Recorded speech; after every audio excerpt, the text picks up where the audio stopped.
Evet sevgili seyirciler, bütün dünya bu görüntüleri seyretti. Özellikle son dönemde Cumhurbaşkanı Abdullah Gül'ün Çin ziyaretinden sonra Han Çinlileri ile Uygur Türkleri arasında Han Çinlilerinin Uygur Türklerine yönelik saldırıları başladı. Bütün bunlar bir tesadüf mü? Özellikle zamanlamaya baktığınız zaman Türkiye'nin en büyük şirketlerinden bir tanesinin Çin'den 500 milyon dolarlık bir kredi aldığı bir dönemde, yine IMF'ye alternatif Çin'den 22 milyar dolarlık borç arandığı ve bulunmasının mümkün olduğu tartışıldığı bir dönemde, Türk Silahlı Kuvvetleri ile Çin ordusu arasında yeni bir tatbikat yapılabileceğinin tartışıldığı bir dönemde ve en önemlisi Türk iş dünyasının Çin'de bir ofis açıp arkasından fabrikaların kurulmaya başlanmasıyla birlikte Çin daha doğrusu Han Çinlilerinin Uygur Türklerine saldırıları başladı. Bunlar tesadüf müydü, yoksa Çin ile Türkiye arasında başlayan yakınlaşmanın kısa vadede önünün kesilmesi için yapılmış saldırılar mıydı bunlar? Bütün bunları bu programda masaya yatıracağız. Sadece uluslararası ilişkiler açısından olaya bakmayacağız. İç siyasi dinamiklere de olaylar yansıdı ve içeriye baktığımız zaman partiler arasında da çok önemli tartışmalar çıktı. Özellikle geçmişte Başbakan yardımcısıyken Devlet Bahçeli'nin konu hakkındaki icraatlarını Başbakan Recep Tayyip Erdoğan eleştirdi ve Devlet Bahçeli'den Recep Tayyip Erdoğan'a da çok sert eleştiriler geldi. Evet, bütün bunları bu programda tartışacağız ve birazdan size konuklarımı tanıtacağım.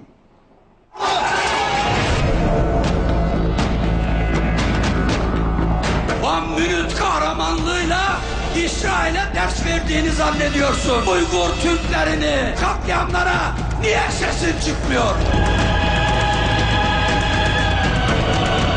Sen duymuyorsan ben ne yapayım Sayın Bahçeli?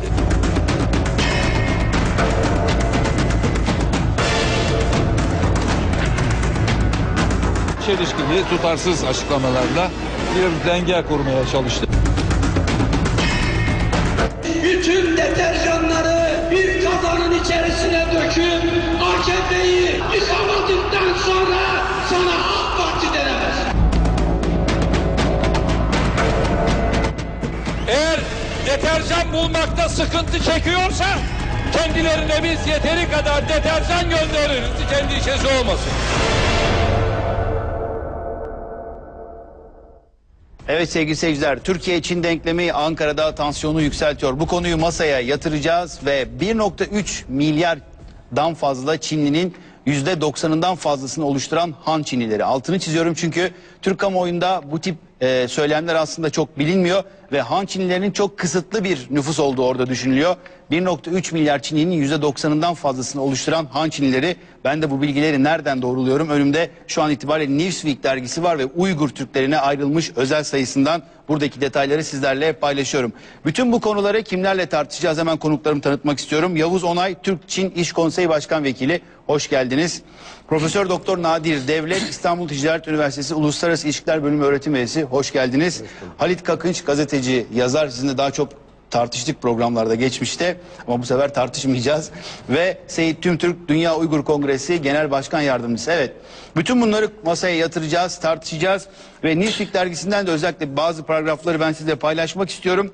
Zamanlama çok ilginç gerçekten. Newsweek'in de yazdığına göre, bu hafta incelediğine göre Haziran sonundan itibaren özellikle Hong Kong sınırındaki Guangdong eyaletinde yayınlanan bir yerel gazetede, altını çiziyorum, 2 Çinli kadının Uygur Türklerinin tecavüzüne uğradığı ile ilgili haberler çıkmaya başladı. Tekrar ediyorum, Guangdong eyaletinde yayınlanan bir yerel gazetede. Bu yerel gazetenin sahibi kimdir, finansörleri kimdir, bütün bunlar tartışılır.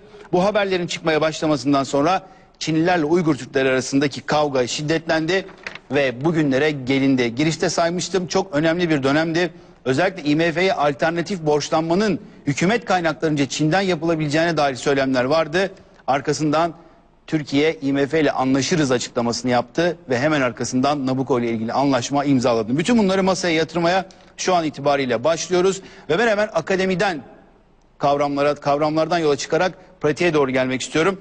Profesör Doktor Nadir Devlet, hemen size sormak istiyorum. Evet. Hoş geldiniz tekrar. Evet. Bu tartışma geçmişten bugüne baktığımızda zamanlama açısından size bir şey ifade ediyor mu? Özellikle Türkiye ile Çin arasındaki yakınlaşma ve Türk kamuoyunda bugüne kadar böyle bir sorun hemen hemen bilinmiyordu. Çoğu insan bu sorunu duymamıştı. Bugünden sonra artık Türkiye'nin böyle bir sorunu mu var? Ne diyorsunuz? Türkiye'nin sorunu yok tabii o anlamda. Yani zaten Çin'le ticari ilişkilerimiz iyi, gelişmekte, daha da gelişecek.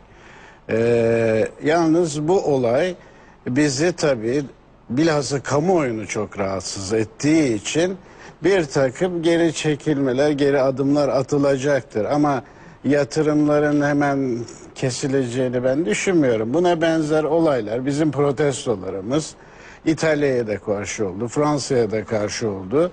Hatta işte boykotlar ilan edildi vesaire. Sonunda bir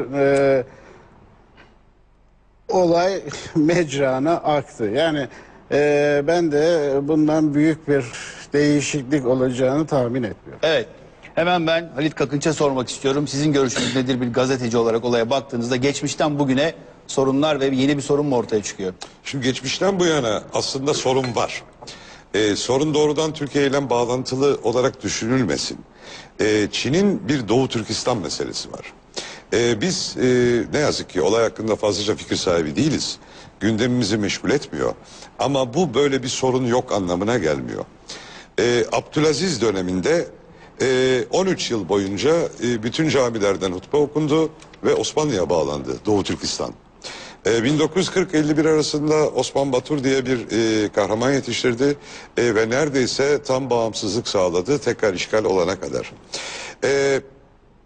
51'den sonra 58'de, 62'de, 65'te, 68'de, 69'da, 1981'de, 89'da, 90'da, 95'te Uygur Türkleri her daim bir şeye karşı bir protesto eylemine girdiler. Yani Çin'in bir Doğu Türkistan meselesi var.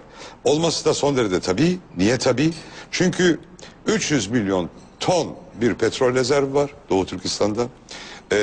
O Xinjiang yeni müstemleke, yeni toprak, o lafı kullanmak istemiyorum. Ve 220 milyon metreküp de doğal gaz var. Ve 50 küsur bilinen madenlerin yarıdan çoğu, hatta 40'tan fazlası Doğu Türkistan'da.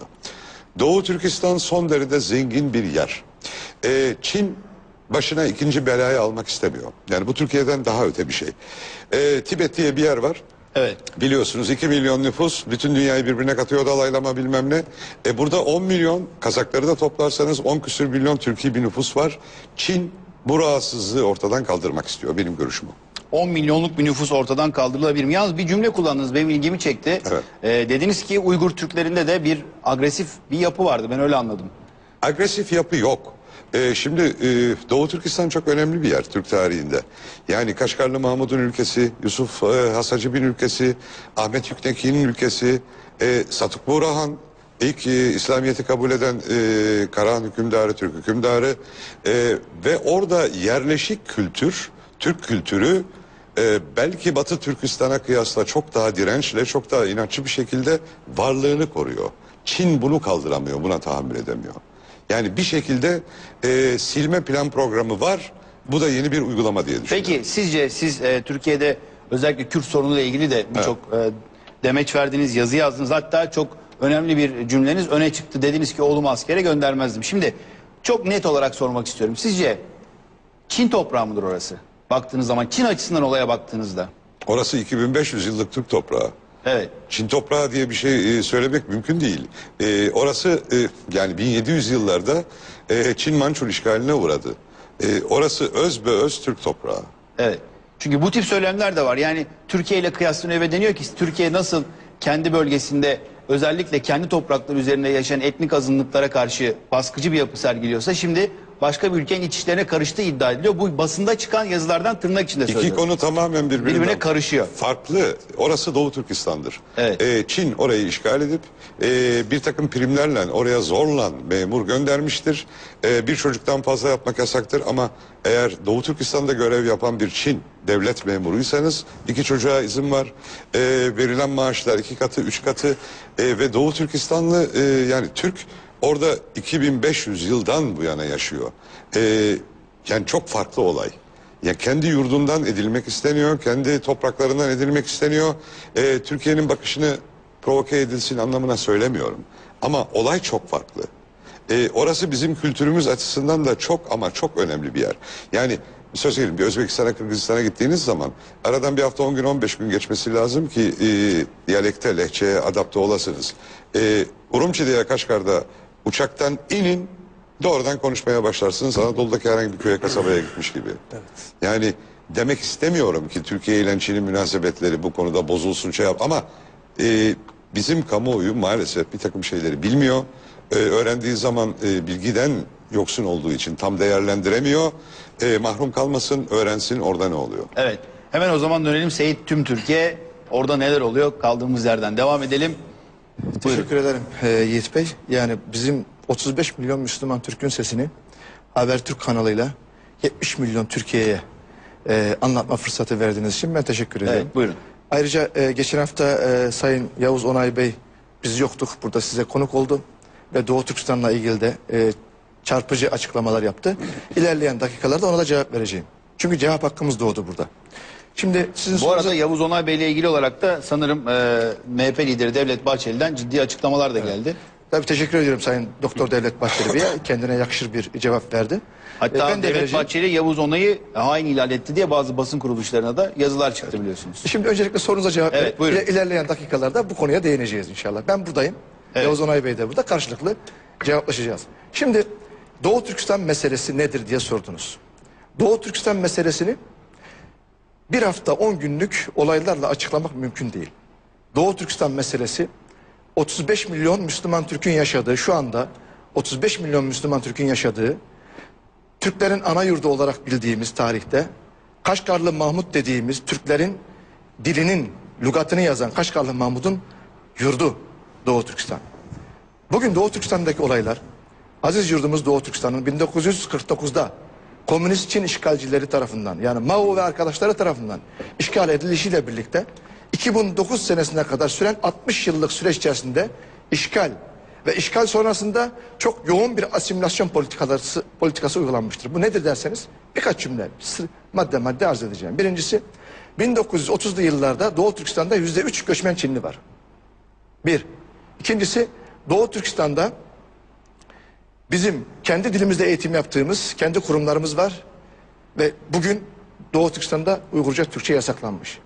Doğu Türkistan her türlü insan haklarının ihlal edildiği, Uluslararası Af Örgütü'nün yayınlamış olduğu raporlarda son 4 yıldır Çin'in lider ülke, yani hak ihlallerinde lider ülke olduğu ve işgal ettiği topraklardan dolayı lider ülke olduğu bir Doğu Türkistan. Yine 49'dan 2009'a kadar Doğu Türkistan'da sömürülen bir devlet. Biraz önce Sayın Hocam belirttiler. Evet. Çin'in enerji rezervinin %30'unu karşılayan bir Doğu Türkistan. Ve bugün maalesef sefalet içinde yaşayan bir Doğu Türkistan. Yine Doğu Türkistan bugün yoğun göçmen nüfusuyla, Ürümçi başkent, Doğu Türkistan'ın başkenti Ürümçi bugün %80 Çinileştirilmiş durumda. Bugün Doğu Türkistan'da maalesef yine AIDS başta olmak üzere her türlü hastalıklar ve AIDS oranı da bugün Doğu Türkistan'da Çin ortalamalarının üzerinde. Çok dikkatinizi çekerim. Neden olabilir bu? Neden? Ben size soracağım. Ben burada herkesin huzurunda bunu tartışmak isterim. Doğu Türkistan halkı Müslüman Türk. Tek çocuk, tek eşli evlilik üzerine dayalı bir aile sistemi. Siz yani Çinlilerin bunu bilerek mi yaydığını düşünüyorsunuz? Tedbir almıyor veyahut da bilerek yapıyor beyefendi. Doğu Türkistan'dan dışarı çıkış yasak. Yiğit Bey. Dışarıdan Doğu Türkistan'a giriş yasak. Bu şimdi çok ciddi bir iddia yalnız diyorsunuz. Evet, buradan ilan ediyorum. Çin Doğu Türkistan'da AIDS yayıyor. Şimdi bakın, Dünya Sağlık Örgütü'nün Doğu Türkistan'daki AIDS raporunu bir inceleyin bakın. Evet. Ondan sonra bu konuyla ilgili... Şimdi tekrar- burada bir duralım izin verirseniz. Ben hemen Yavuz Onay'a da sormak istiyorum. Basında yansıdı. Özellikle ben şu anda gazetelerden çıkan bazı haberlerden alıyorum. Ve şöyle deniyor. Yavuz Onay'ın Çin'i savunan ve Uygur Türklerini terörist ilan eden sözlerine MHP lideri Devlet Bahçeli çok kızdı. Ve Bahçeli Onay'ı hain ilan etti. Bu gazetelere çıkmış bir yazı. Şimdi hemen soruyorum ilk önce açık ve net. Uygur Türkleri terörist midir? Kesinlikle değil. Böyle bir kelime de kullanmadım. Evet. Şimdi tabii ben bunu sizden öğreniyorum. Evet, burada isterseniz bakabilirsiniz. Yok, ben sizden öğreniyorum. Evet. Bakmama da gerek yok. Ben hayatımda hiç sosyalist olmadım. Hiç komünist olmadım. Ben hep milliyetçiler tarafından yetiştirilmiş bir insanım. Yani benim özgeçmişimi bilenler aile yapısından dolayı, Konya'da eğitim görmemden dolayı, Çin'de eğitim görmemden dolayı bunu bilirler. Ben Çin'deyken bile hemen hemen hayatımın bütün kısmını Uygurlarla beraber geçirdim. Ben Uygur Özerk Bölgesi'ne 1985 yılın Ağustos ayında gittim. Bir ay kaldım, adım adım dolaştım. Kaşgarlı Mahmut'un tapınığının da mezarından ben çıkardım. Böyle resimlerle bunu iddia edebilirim. Şimdi böyle onlarla iç içe yaşamış bir insanın ve onların lamiyen dediği makarnayı pirinç rakısıyla beraber Malta'yla içmiş bir insanın hain olması mümkün müdür? Ama ben orada hep Uygur özerk bölgesi olarak kullandım. Bunu kullanmak isterim. Çünkü biz eğer onların istemediği bir şekilde orayı adlandırırsak onlara da Güneydoğu Anadolu için Kürdistan deme hakkı doğar. Onun için bizim kendi hassasiyetlerimiz Bir var. dakika, şimdi burada duralım. Bakın Halit Kakınç bu konuda Türkiye'de en ileri derecede etnisiteyle ilgili fikirleri ifade etmiş bir isim. Hatta biraz önce söyledim, oğlumu askere göndermem demiş bir isim. Şimdi o bile bunu Türkiye'deki Kürt meselesiyle karıştırmamamız gerektiğini söylüyor. Ama siz diyorsunuz ki şimdi biz Çin'e müdahale ettiğimizde onların da gelip Türkiye'de Kürdistan'la ilgili müdahale etmesi ortaya çıkar diyorsunuz. Şimdi burada şöyle bir şey var. Türkiye ile Çin birbirine çok benzer iki ülke. Nedir? Yabancı emperyalistlerin iki ülke üzerinde de emelleri vardır. Parçalamak, yönetmek ve yok etmekle ilgili. Bu nedir? Stratejiktir. Türkiye Güneydoğu olarak petrol zenginidir. Uygur özerk bölgesi de petrol haricinde, doğalgaz haricinde elmas ve altın zenginidir. Ve kuzeyinde bir Afganistan vardır. Şimdi oradan Amerikan içeriye doğru girmesi, Çin'i istedikleri Türkiye'ye yaptığı oyunlar Çinliler yapması herkes tarafından görülen bir şey. Fakat ben Türkiye açısından düşünüyorum. Yani bir yerlere tepki gösterirken Türkiye'de 75 milyon insanı, Türkiye'nin iç ve dış siyasetini, ekonomik ilişkilerini çok iyi düşünmek gerekir. Evet, burada o zaman hemen Sayın Kakınç'a sormak istiyorum. Geleceğim. Ne diyorsunuz? Burada biraz önceki cümleyi bilerek kullandım. Türkiye'ye Kürdistan'la ilgili bir baskı diye. Kürdistan derken Kuzey Irak'ta kurulması muhtemel bir Kürdistan'dan bahsediyorum. Yani o bölgeyle ilgili Türkiye'ye bu devleti kabul edin baskısı şeklinde. Ne diyorsunuz bu teze? Şimdi tamamen farklı düşünüyoruz. Beni bağışlasınlar. O sözümden hareketle ben şunu söylemeye çalışmıştım. Oradan hemen buraya geçeceğim. Evet. Yanlış anlaşılmasın. 30 yıldır devam eden, bir türlü bitirilemeyen savaşa, bu savaşın nedeni belli olmadan, provokatörler belli olmadan ben kendim gider ölürüm ama çocuğumu göndermem demiştim. Evet. Yani ama Çin'deki olay bambaşka. Çin'deki olayda yani koskocaman bir toprak var. 1.600.000 metrekare. Üzerinde yaşayan insanlar var. 9,5-10 milyon derken yani aslında 30-35 daha doğruyu söylediler ama tartışma olmasın diye ben o rakamı vermedim. Netice itibariyle ikisi arasında bir paralelite bence yok. Artı tamam Han Çinleri %90 filan ama inanılmaz bir kültürel ayrılık var. Kuzey başka, doğu başka, güney evet, başka, orta başka. Yani Çinliyi anlamıyor, hangi lehçe konuşuluyor, kim kimdir. Bir tanesi şey yok, kara fatma yiyor, insan dışında yürüyen her şey. Yani Çin apayrı bir alem. Evet. Ve oradaki Doğu Türkistan'ı öyle bir şekilde tutmuşlar ki 5 kuruşluk yatırım yapılmıyor. Şankaya gidiyorsunuz, Amerika gibi. Gökdelenleri kurmuş adam, bilmem ne, evet, bölge bölge şey yapmış. Doğu Türkistan tamamen ihmal edilmiş bir bölge. Evet. Yani Türkiye'deki bizim Güneydoğu'yla Doğu'yla uzaktan yakından ilgisini ben göremiyorum. Evet. Biz yatırıyoruz her şeyi, memnun edelim, şey yapalım diye. Yani kesinlikle katılmıyorum. Evet, Sayın Hocam siz ne diyorsunuz? Şimdi efendim tabii konuya biraz gerçeklerle bakmak lazım. 1.350.000 milyonluk bir ülkeden bahsediyoruz. 1 milyar, evet. 1.350.000 milyonluk bir ülkeden bahsediyoruz. 55 tane azınlık var ya. Çin Halk Cumhuriyeti'nde. Ve bunun bir miktarı 2-3 tanesi isim olarak sayabilirim. Uygurlar, Kazaklar, Kırgızlar, Özbekler, Tatarlar. Tibetliler hocam. Yok, Sarı Uygurlar, bunlar Türkiye kökenli. Evet. Yani İsmet Bey'in dediği 35 milyon rakamını ben bulamıyorum. Siz kaç milyon buluyorsunuz? Yani Çin statistiklerin verdiği rakamlar var. Bunun dışında biz kendimizden rakam uydurmaya kalkarsak 10 milyon mu? 10 milyon, 15 milyon geleceğim. Evet. Olabilir. Şimdi bir gerçekleri görmemiz lazım. Ondan sonra bir şey yapmamız lazım. Tabii ki ben beyefendiye katılıyorum şu anlamda. Efendim biz onların resmi adının dışında bir ad kullanır isek onlar da bizim için aynı değişik bir adı kullanabilirler.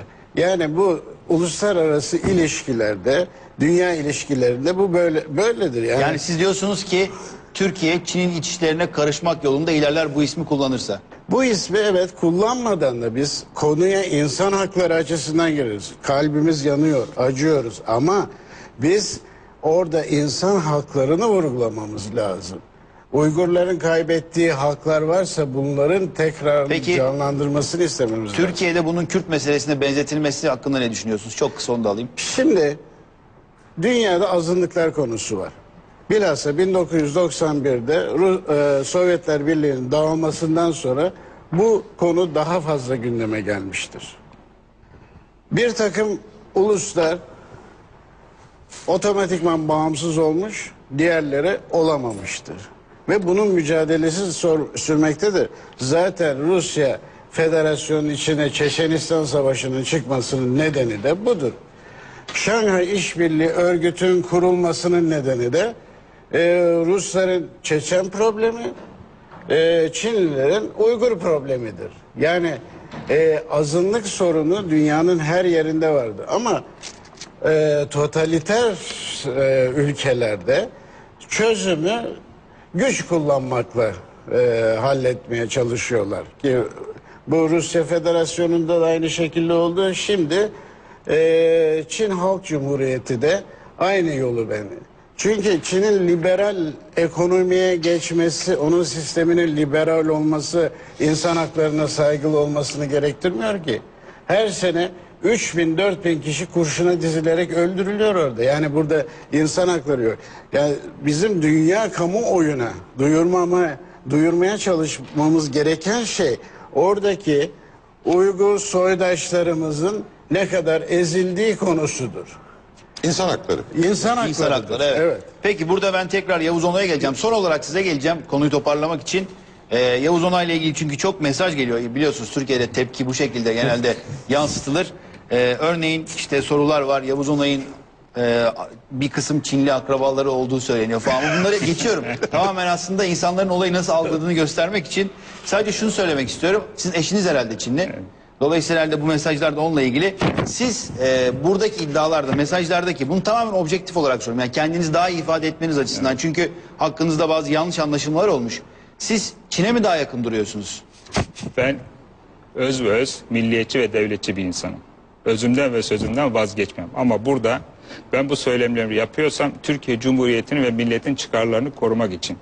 Yani kısacası duygusallıktan öte Türkiye'yi yurt dışı ve yurt içinde siyasi ve ekonomik olarak krize sürüklemek için bazı açıklamalar yapıyorum. Çünkü bazı şeyler Türkiye'nin imajını, Türkiye'nin dışarıya olan siyasetini, hükümetin hassasiyetini etkiliyor. Bu da bize çok büyük zararlar, toplumsal zararlar sağlıyor. Bizim burada ne kadar sert tepki gösterirsek orada da Uygur kardeşlerimiz de sert tepkiyle karşılaşıyorlar. Onun için bizim çok daha duyarlı olmamız lazım. Çok daha hümanist bir şekilde, çok daha sakin bir şekilde bu konuları dünya basında taşımamız lazım. Yani içimizde kapanıp içimizde mücadele etmenin bir anlamı yok. Sokaklara toplanmanın bir anlamı yok. Konsolosların ve elçiliklerin önüne gelmenin bir anlamı yok. Peki bu konuda bir şey yaptınız mı Yavuz Bey? Girişimde bulundunuz mu mesela bu konuda? Uluslararası boyutu taşımak için ya da buradaki insan hakları ihlallerinin... Şimdi bu bizim işimiz değil. Bu şimdi bizim işimiz değil. Şimdi Dışişleri Bakanlığı diye bir kurum var. Fert olarak ne yaptınız? Fert olarak ne yaptınız yani? Tabii Dışişleri Bakanlığı devlet temsil edecek ama siz diyorsunuz ki bu böyle değil ama biz insani yöneli değerlendirmemiz lazım diyorsunuz. Fert olarak ne yaptınız? Ben sizden soruyorum. Fert olarak biz basında ve diğer şeylerde arkadaşlarla konuşmamızda insanları sakinliğe davet ediyoruz. Sakince bu işleri halletmeye davet ediyoruz. Yani bir dakika ben de müdahale etmek zorundayım. Şöyle ki yani orada tarihçeyi veriyoruz, şu vardı bu vardı diyoruz, Türkiye Türkçesi de aynı diyoruz. Bu demek değildir ki biz şunu diyoruz. Bayrakları ele alalım, atlara binelim, eskisi gibi Çin'e akın yapalım. Böyle bir şey yok. Ama elbette ki bu dile getirilecek. Elbette ki insanlar sokakları dolduracak. Elbette ki yürüyecekler. Elbette ki slogan atacaklar ki insan hakları yönünden genellikle Türkiye'nin sorunları da hep sağır kalan ya da aleyhte karar veren Batı uyansın. Evet. Seyit Türk. Şimdi burada bakın bunlar Türk kamuoyundan gelen mesajlar. Ve maalesef Türk kamuoyunda, maalesef diyorum, ben objektif olarak tam ortada duruyorum. Maalesef Türk kamuoyunda bu özellikle buradaki Newsweek'te yer alan haberdeki detaylardan da yola çıkarak Guangdong eyaletindeki gazetedeki yazılan haberlere maalesef Türk kamuoyunda inananlar da var. Yani Guangdong eyaletindeki yerel gazetelere ne diyordu? Uygur Türklerinin çevreyle sorunlu insanlar olduğu ve Çinlilere tecavüz ettiği bu haberlerde çıktı. Şimdi maalesef diyorum ki bunu daha iyi açabilirsiniz diye net olarak sözü size vermeden önce. Neden siz kendinizi Türk kamuoyunda iyi anlatamadınız bugüne kadar? Evet, çok teşekkür Evet. ediyorum. Bakın. Şimdi Doğu Türkistan meselesi maalesef 1998'e kadar Türkiye'de bir şekliyle biliniyordu. 98'deki işte Mesut Yılmaz hükümeti döneminde 98'e 36 genelgeyle Doğu Türkistan meselesi Türkiye'de bitirildi Yiğit Bey. Nasıl bitirildi? Genelgenin mahiyetini açıklıyorum size. Doğu Türkistan'la ilgili dernek, vakıf, cemiyet, herhangi bir sivil toplum örgütünün faaliyetleri tamamen vebalı gibi ya da ikinci sınıf gibi dışlandı. Bir girdi çıktı yapayım Tabii, mı? buyurun. Beyefendinin göğsünde taşıdığı Yasaklandı, şu Türk bayrak milletinin yasaklandı. en eski bayraklarından birisi olan mavi zemin üzerine ay yıldız ve hilal Yasaklandı. Mesut Yılmaz hükümeti tarafından yasaklandı. Bakın. Bu Teşekkür nasıl ederim. Gerekçe açıklanır? nedir? Hocam teşekkür ederim. Ben izah Gerek- edeyim. Şimdi Gerekçe? hocam şu, bakın ben size şöyle izah edeyim. Doğu Türkistan'ın teşkilatların faaliyetleri yasaklandı. Doğu Türkistan ismi yasaklandı. Doğu Türkistan'ın Türkiye Cumhuriyeti ile kardeş ay yıldızlı şerefli gök bayrağı Türkiye'de yasaklandı. Doğu Türkistan'dan gelen kardeşlerimizin Türkiye'ye giriş çıkışları yasaklandı. Ve bizim Doğu Türkistan'la ilgili en büyük sivil toplum örgütümüz olan Doğu Türkistan Milli Merkezi 1992'de İstanbul'da kurulmuştu. Burada çok büyük siyasi liderler de vardı. Bu teşkilatımız maalesef 98'e 36 genelgeyle Almanya'ya taşınmak zorunda kaldı Yiğit Bey. Peki bir şey soracağım size. Dünya Uygur Kongresi Başkanı Rabia Kadir 2006'da Türkiye'ye geldi mi? Hayır efendim, bu yine Sayın Başbakanımız Bu Milliyet Hazretleri- Gazetesi'nin bir haberi Evet, biliyorsunuz. yani bilemiyorum, Doğan Medya grubuyla Sayın Başbakanımız arasındaki çekişmeden kaynaklanan Sayın Başbakanımıza bir rövanş olabilir. Orada bu yalanlıyorum. Yani siz buradan. şimdi Milliyet Ben Gazetesi'nin biliyorum bunu. haberinin doğru olmadığını mı söylüyorsunuz? Kesinlikle ben biliyorum beyefendi. Ben Türkiye'deki Doğu Türkistan'la ilgili en yetkili ağzım ve Dünya Uygur Kongresi'nin başkan yardımcısıyım. Ben size söylüyorum. Rabia Hanım Türkiye'ye bir defa girdi, sivil hüviyetle girdi. Daha önceki yıllar, 90'lı yıllarda girdi. Rabia Hanım'ın Türkiye'ye siyasi kimlikle girdiği vaka değildir. Sayın Başbakanım da bugünkü açıklamasında bunu belirttiler. Şimdi burada tabii ki şunu söylemek istiyorum. Konuya döneceğiz şimdi. Burada bu 98'e 36 numaralı genelgeyle birlikte Türkiye'de medya, sivil toplum örgütleri, siyasetçiler, halk Doğu Türkistan meselesinden vebalı gibi kaçar hale geldi. Bakın ben belirli zamana kadar bir milletvekili bakanın yanına gittiğim zaman şu bayrağı gördüklerinde çok samimi söylüyorum, benden vebalı gibi kaçıyorlardı Yiğit Bey. Çünkü bu genelgeydi. Peki gerekçe nedir bu genelge? Gerekçeyi ben bilemiyorum ama şurayı izah edeceğim size. Burada Türkiye'nin menfaati yok bakın. Burada Doğu Türkistan'ın menfaati yok. Burada birilerinin ticari menfaati var. Bunu detaylı söylemiyorum. Bunu gerekli olan insanlar... Her şeyi söyleyebilirsiniz Yok, açık seçik. o dönem... Hakarete var mı? Yok ben sürece? şimdi tabii ben burada ithamda bulunmak istedim. Evet. Benim konum şu anda Doğu Türkistan'daki dram. Tamam, o şu zaman- anda bir katliam varken ben siyasi iç polemiğe girmek istemiyorum. Bir dakika. Bunu yetkililer araştırsınlar. Orada bir duralım. Bunda Ben birilerinin çünkü altı vardı. Halit Kakınç'a sormak istiyorum. Size de soracağım Sayın Hocam. Nedir o genelgenin gerekçesi? Yani Mesut Yılmaz hükümeti neden Doğu Türkistan'ı vebalı ilan etti? İddiaya Herhalde- göre. Herhalde bir iç dengeler çerçevesinde öyle bir bayrağın yasaklanması kendi duruşlarında aşırı sağlayan faşizmle onların yorumuna göre bir arayı açma olarak yorumladılar. Öyle düşünüyorum. Bir de ticari Ama ilişkiler hocam- var Sayın Kakınç. Evet. Ciddi Artık- ticari ilişkiler var. Ticari, Bunu araştırsınlar. onlara geleceğiz zaten. O dönemi araştırsınlar. Bak, Türkiye ben burada Cum- söylüyorum. Geleceğiz onlara. Türkiye Cumhuriyeti'nin tarihinde daha önce dış Türkler denilirdi. Yalnız Uygurlar değil, Rusya'dan gelen Türkler vesaire. Her zaman olaylara göre, gelişmelere göre onlar çeşitli yasaklara uğramışlardır. Bazen devlet destekler, bazen desteklemez. Dolayısıyla bu nevi dernekler, merkezler yurt dışında kendilerine destekçiler ararlardı. Bu Cumhuriyet dönemini şöyle bir yelpaze açarak bakarsak her dönemde görebilirsiniz. İşte 44 Türkçüler olayı denilen olay işte bu nevi içinde bir sürü dış Türk olan insanın tutuklanmasıdır. Ondan sonra değişik dönemlerde Göçmenler Federasyonu açılmıştır, sonra kapatılmıştır. Onlar açılmıştır, kapatılmıştır. Bu yalnız sırf Uygurlara yönelik bir faaliyet değildir. Hatta Özbekistan'dan bize sığınmak isteyenler, hatta sığınanlar Özbekistan'a iade edilmiştir. Yani Türkiye her zaman bu böyle bir politika güder. Hocam Azerbaycan'da gelenler nehrin öbür tarafında kurşuna dizildiler. Tabii, Geri bunu verdiler yaşadık biz. diye. Çünkü Türkiye'de öyle politikalar Yani- ki Yiğit Bey. Evet. Türkiye'de üzülerek söylüyorum.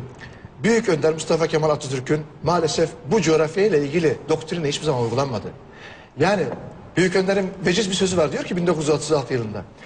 Türkiye dışında size kardeş, sizinle aynı dini paylaşan, aynı dili paylaşan, sizinle bir olan kardeşleriniz var. Sovyetlerden ve Çin'den bahsediyor. Diyor ki siz bağımsız bir Türk devletisiniz.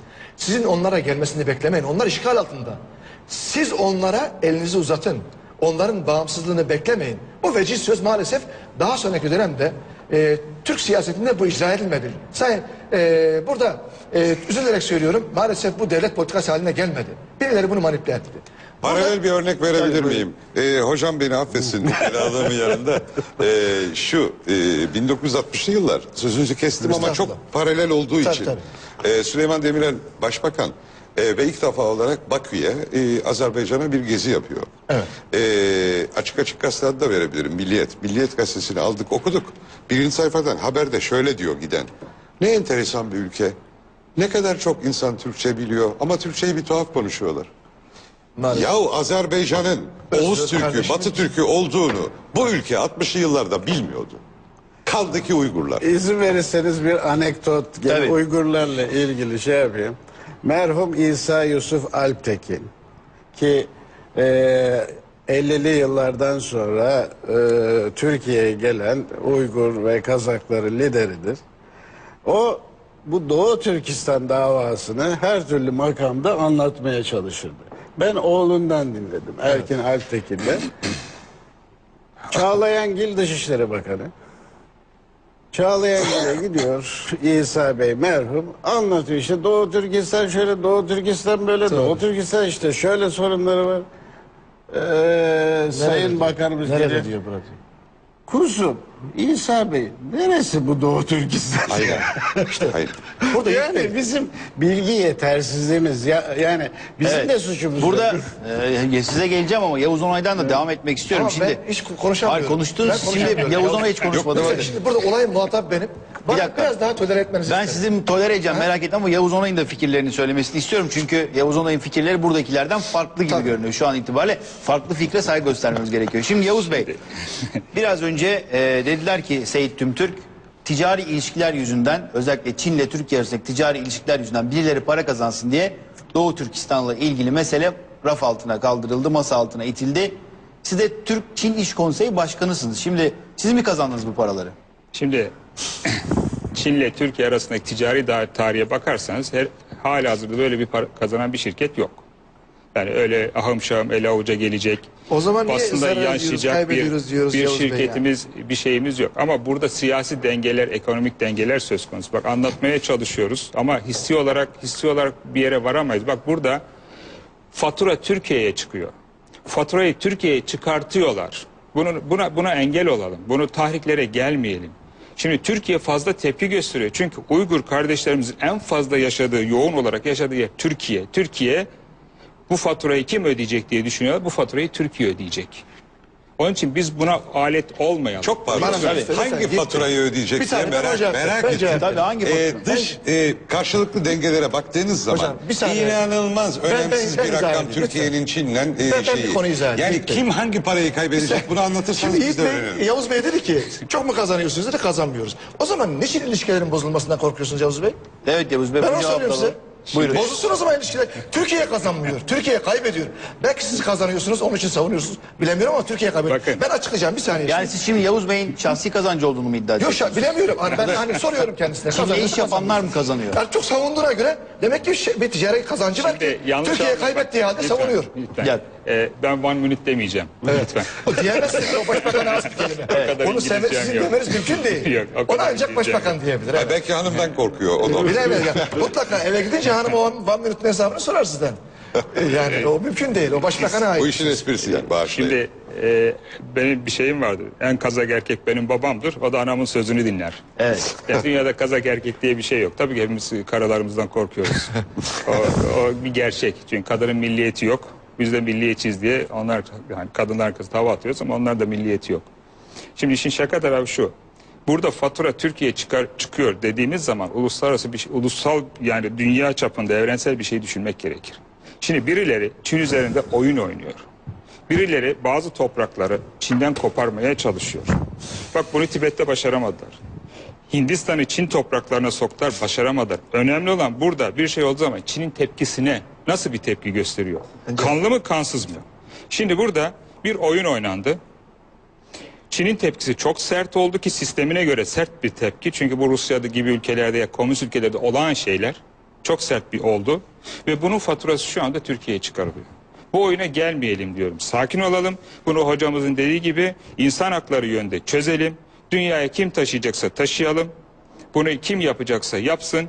Yani o one minute, second minute'de bu işler olmaz. Burada dördümüz bir birlik olarak bir yerlere var. Fatura nedir onu tartışalım. Ben onu izah edeyim şimdi. Bakın Türkiye-Çin ilişkilerindeki durumu size kısaca çok ana hatlarıyla izah edeceğim. Bir, Çin Halk Cumhuriyeti Devleti Birleşmiş Milletler'in veto hakkına sahip 5 daimi üyesinden bir tanesi. Şimdi gelelim. Kıbrıs politikasında bir tek Türkiye'nin lehine kararı var mı Yavuz Bey? Söyleyin bana. Evet söyleyin, cevap verin.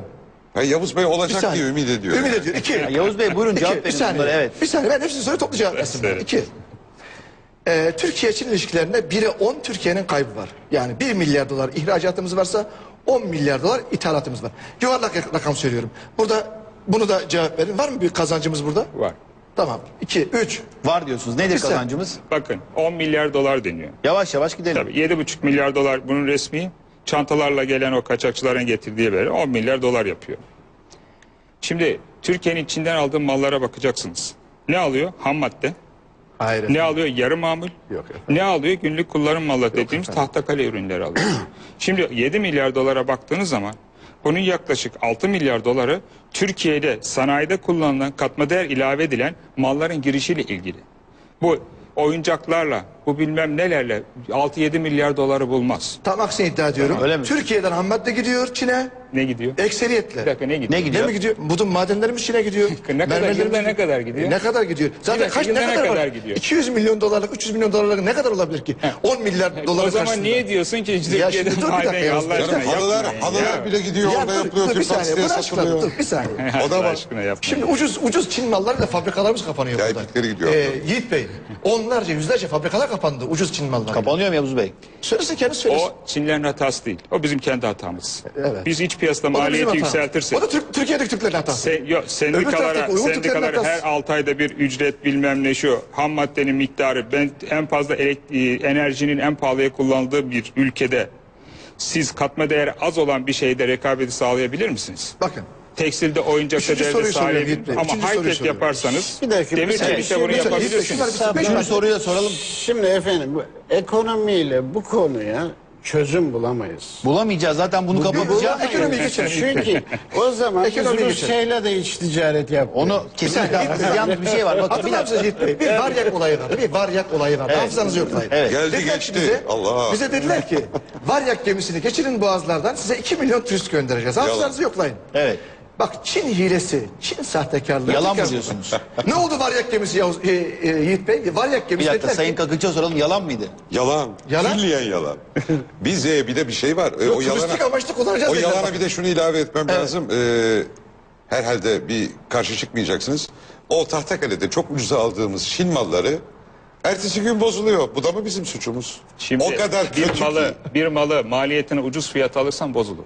Şimdi Alırken kaliteli mal seçeceksin. Çin malları arasında kaliteli mal yok ki seçeyim. O Gidip zaman ipek Çin mi malı, o alacağım? zaman Çin malı alma git İtalyan, Fransalı. Canım olur mu? 2-3 misli Tüketiciye fiyat. nasıl Yani söyleyeyim? Türkiye'ye girmesi engellenmesi Şimdi gerekmiyor kardeşim mu kalitesiz malın? bu yetkililerin işi. Adam gümrükte serbest bırakıyorsa, kalite kontrolde serbest bırakıyorsa, ithalatçı fazla para kazanıp halka bir şeyleri kazıklamaya çalışıyorsa bunun suçlusu biz olamayız. Yani bunu hem ithalatçı hem şeydir. Bir Çinli Vatandaşın malı kafası çok karıştı. Gelen mesajlara da bakıyorum. Şimdi siz diyorsunuz ki Çin'le Türkiye arasında birileri para kazanıyor. Onun için Uygur Türklerinin orada katledilmesine tamamen seyirci böyle kalıyor. değil. Tamamen böyle değil. Ya da onu Yani benzer bir test bu da olabilir. alıyorsun. Bu da bir gerekçe. Birileri diyor ki ben de o teze daha yakınım gönül olarak ama ben burada kendim fikrimi söyleyemeyeceğim çünkü yönetiyorum ben. Ben diyorum ki Çin'le Türkiye arasında IMF'ye alternatif bir model gelişecekken bile bu olaylar patladı. Yok, bu komplo teorisi. Bana izah edin. Komplo teorisi değil. Türkiye devleti resmi olarak Çin'den borç... Bakın Türk İzah Telekom edeyim onu. Çin'den 500 milyon dolar borç aldı. Bir Türk şirketi tarihinde ilk defa. Doğru. Şimdi bakın geliyorum. Şimdi birçok mesele var. Bunu Kürt sorunuyla Türkiye'de özdeşleştiren var ki Halit Kakınç kesinlikle alakası yok diyor baktığınız zaman.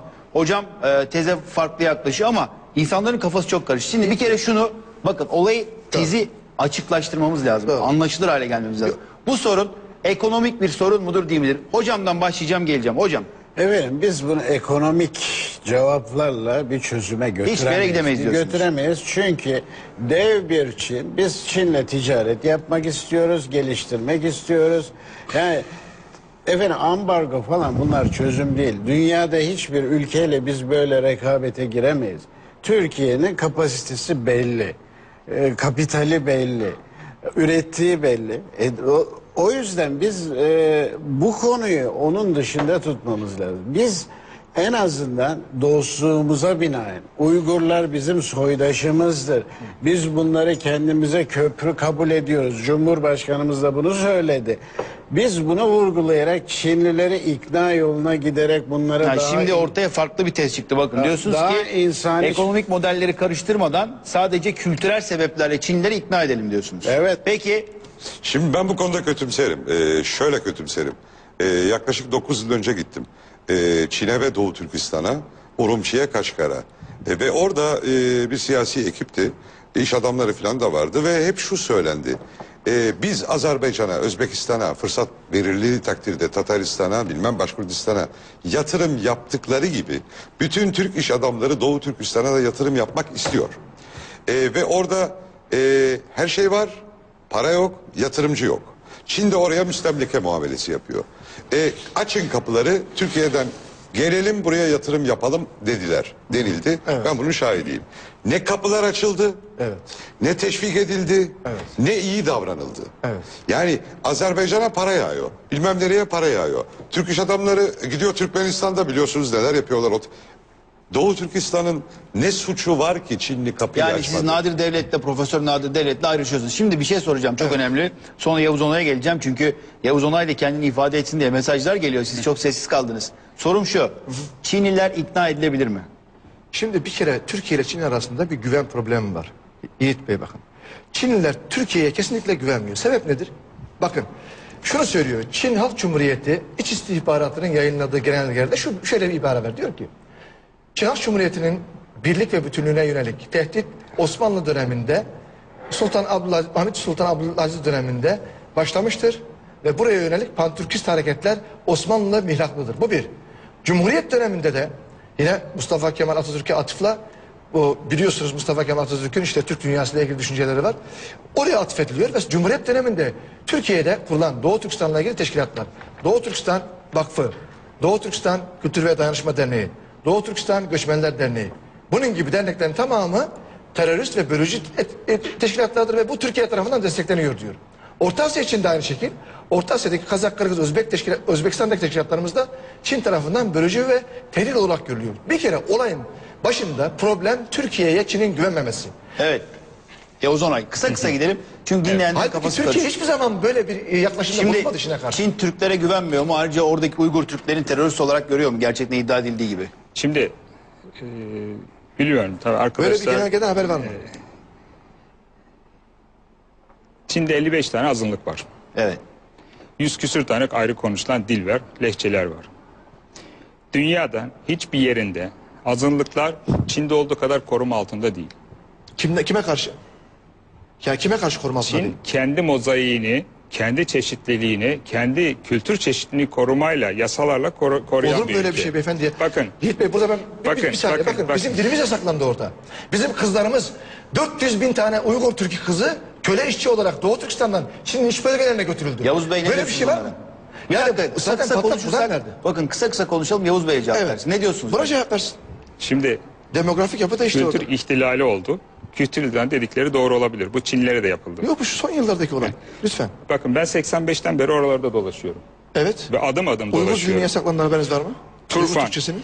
Turfan, Bugün Sayın Başbakan Urumçi, açıkladı. Altay, Kuça, İli, Hotien, Kaşgar. Ve buralara adım adım 85'ten beri dolaşıyorum. Evet. Yılda en az 2 veya 3 defa gidiyorum. Evet. Ve haftalarca kalıyorum. Cengiz Han'ın torunlarıyla Altay Dağları'nda bir hafta yaşadım. Hangi Cengiz Han'ın? Kaç tane Cengiz Han var? Ya Cengiz Han'ın torunlarının Altay'da ne işi var beyefendi? Orada Cengiz Han'ın torunlarının ne işi var? Orada Uygur Türkleri var. Cengiz Han'ın torunları Moğolistan'da. Cengiz Han Moğol'dur yani. Siz nereye karıştırıyorsunuz? Altay Dağları Gittim Doğu mi? Türkistan'ın sınırları içerisindeler. Siz şimdi tamamen Şimdi şeyi karıştırdınız yani. bakın. Tarih önce sınırlarla tarih sonrası Kazak Türkleri ve Uygur Türkleri sınırları vardır Altay karıştırmayın. Dağları'nda. Bakın. Göktürklerdeki sınırlarla şu andaki sınırlar çok farklı. Türkiye'de daha düne kadar birkaç yüzyıla kadar bu topraklar üzerinde değildi. Ya ama Biz şimdiki ne söylüyorsunuz? batıya doğru göç etmişiz. Bizim yerimizi birileri doldurmuş, birileri yeni sınırlar belirlemiş, birilerinin azınlığı olmuş. Yani bu dünyada kaçınılmaz bir olaydır. Her ülkenin bir azınlıkları vardır, azınlıklar problemleri vardır. Ama azınlıkta insanca yaşasın beyefendi. Onları tamamen o nüfus gücünü kullanarak eritirim derse, imha ederim derse, topyekun orayı ben Bakın kendim şimdi siz- bunu yaparım derse Bakın, böyle bir şey kabul 15 edilmez. milyon Uygur yaşıyor, yaklaşık Çin'in genelinde 50 küsür milyon Müslüman var. Ama siz farklı Çin 10 milyon diyor. Bak siz Uygur'dan 15 milyon bahsediyorum. diyorsunuz. Tamam Uygur'dan. On- Çin 10 milyon diyor. siz 15 milyon olsun, hadi diyorsunuz. 20 olsun. 5 de tolerans verdim size, 20 olsun. Buradaki en önemli nokta şu. Üzerinde durulması gereken, yanlış anlaşılmasın, sözünüzü kesmiyorum. Fakat bu müdahaleyi yapmamız lazım. Doğu Türkistan, tartışma orada düğümleniyor. Tamam, devletler arası hukuk başka bir şeydir. Türkiye Cumhuriyeti Devleti dışişlerini şey yaparken bunlara dikkat edecektir. Belki bunları söylememesi gerekir. Ama en azından böyle programlarda şunu ifade etmek zorundayız. Doğu Türkistan bir azınlık ülkesi değil, işgal altındaki bir ülkedir. Evet. Bir kere bunu kabul edin, buradan devam edelim. Bakın hocam. Halit lütfen Bey, hocam. öyle dersek Hocam. dünyada bir sürü yer işgal Hocam bir altında saniye. ya. Ama hocam, Bakın hocam. 10 yıldır, 15 yıldır, 20 yıldır, 30 yıldır Hocam, işgal altında. hocam, Bir yıldır lütfen. değil, Hocam, 1500 yıldır Nadir değil. hocam, müsaade misin hocam? Yiğit Bey orada 1933'te Doğu Türkistan İslam Cumhuriyeti. Yani özellikle Doğu Türkistan 1944'te için Doğu Türkistan vurguluyor. Cumhuriyeti atıldığında 2 bağımsız devlet kurulmuş Doğu Türkistan'da. Yani 60 sene önce orada 2 bağımsız devlet var ve Türkiye'mizden başka yer kürede bağımsız bir devlet yokken yanında tek kardeş olarak Doğu Türkistan var. Yani şimdi burada beyefendi diyor ki sanki 500 yıldır Çin işgalinde orası tamamen artık sömürge oldu. Yazdım. Öyle bir Böyle şey yok. dediğim yok. 1940-51 arası var. 1940-1951 arası Bir dakika bağımsız şimdi devlet. Yavuz Bey ne söyledi tam olarak söylesin. Ne diyordunuz Yavuz Bey tam lütfen söyleyin. Reklama gideceğim. Şimdi bütün dünyada ülkeler vardır, azınlıkları vardır, değişen sınırlar vardır, bir boşluk vardır, bir boşluğu dolduran emperyalist ülkeler vardır. Deniz aşırı ülkeler vardır, bu deniz Çin toprakları emperyalizmi. şey yapar. Yani bu dünyanın yaratılışında, insan toplumlarının yaratılışında olan bir şeydir. Şimdi birkaç yıl önce sınır böyleymiş, birkaç yıl sonra sınır böyle. Orada tabii ki ben katılıyorum. Bağımsızlık oldular, bağımsızlığı verdiler. Türk tarihi dünyanın hiçbir yerinde bu kadar devlet kurulmamıştır. Niye kurulmuştur? Kendi kendilerine kendi kendilerine devlet kurmuşlardır, yıkılmışlardır, yıktırmışlardır. Devletler kurulmuştur ve devamlı yer değiştirmiştir. Ben işte o topraklara küstüm, yeni topraklara gidiyorum diye Türkiye'ye kadar gelmişiz, Avrupa'ya kadar gitmişiz. Şimdi burada- bir Müsaade dakika, edin, Bir dakika Yavuz Bey bitirsin. bir lütfen, dakika. lütfen Buyurun, buyurun, ya, sakin olalım. Yani birbirlerimiz şeylerini şey yapalım. Şimdi orada biz neden bahsediyoruz? Biz diyoruz ki katliamlar olmasın, şiddet olmasın, iki toplum barış içinde yaşasın. Bunun için elimizden geleni yapalım diyoruz. Biz topraklarımızın bütünlüğüne saygı duyulmasını istiyorsak başkalarının topraklarının bütünlüğüne de saygı duymak zorundayız. Bu Atatürk'ün inancıdır, bizim değildir. Mustafa Evet. Kemal demiştir dünyada. Yani diyorsunuz ki biz Çin'e dokunamayız bu konuyla ilgili. Hiçbir şey yapamayız. Biz insancıl ve insan hakları yönünden girişimlerimizi yaparız. O kadar. Her iki tarafları Afrika'daki bir sakinleştiririz. kabile için de aynı şeyi yaparız diyorsunuz Uygur Türkleri için. Ben onu anlıyorum kusura bakmayın. Doğru mu? İnsan hakları açısından bakınca. Savaşalım mı? Çok enteresan. Hayır savaşalım demiyorum ama Asker açık mi söyleyeyim bakın gönderelim? ben objektif olarak ortada duruyorum. Sizin fikrinizi Tabii. söylemeniz Ya için ben buradayım. diyorum şimdi saldırgan olmanın, tahrik etmenin, provokatör olmanın, iki milleti birbirine düşürmenin bir anlamı yok.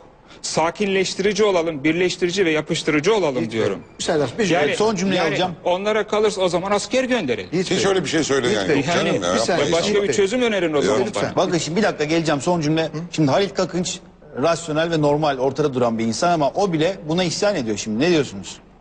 Ama ne buna- yapalım? bir katliam var Buna ortada. isyan etmek görevdir, haktır. Ben gerektiğinde Türkiye'deki azınlık konumunda olan insanların dahi hakkını savunurken orada ana yurtlarında 2500 yıl yaşayan soydaşlarımın hakkını nasıl savunmam? Bu insani bir görevdir, insani bir vazifedir.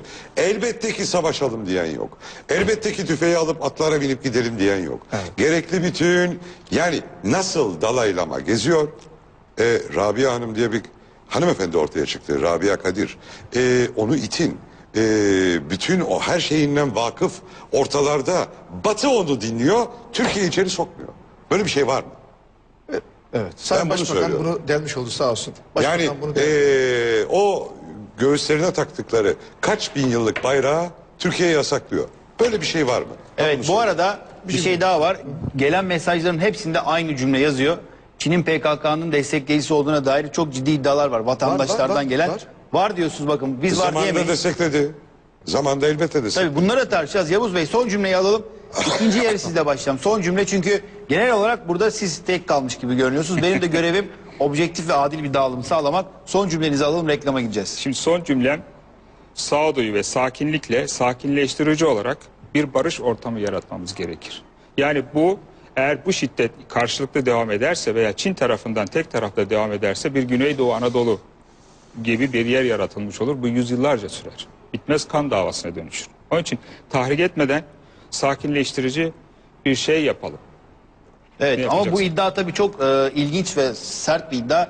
Bir Güneydoğu Anadolu sendromu yaratılır diyorsunuz bu devam ederse, ama orada da bir öz vatan, 2500 yıllık bir Türk toprağından da bahsediliyor. Tartışmaya devam edeceğiz. Bu arada sevgili seyirciler, sizden yüzlerce mesaj gelmiş. Onların hepsini okumam mümkün değil ama çok ilginç sizden gelen iddialar var, başlıklar var. Dolayısıyla bunları da reklam arasından sonra tartışacağız.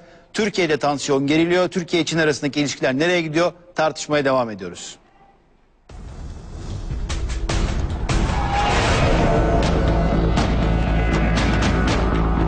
Van Münit kahramanlığıyla İsrail'e ders verdiğini zannediyorsun. Uygur Türklerini katliamlara niye sesin çıkmıyor? Sen duymuyorsan ben ne yapayım Sayın Bahçeli?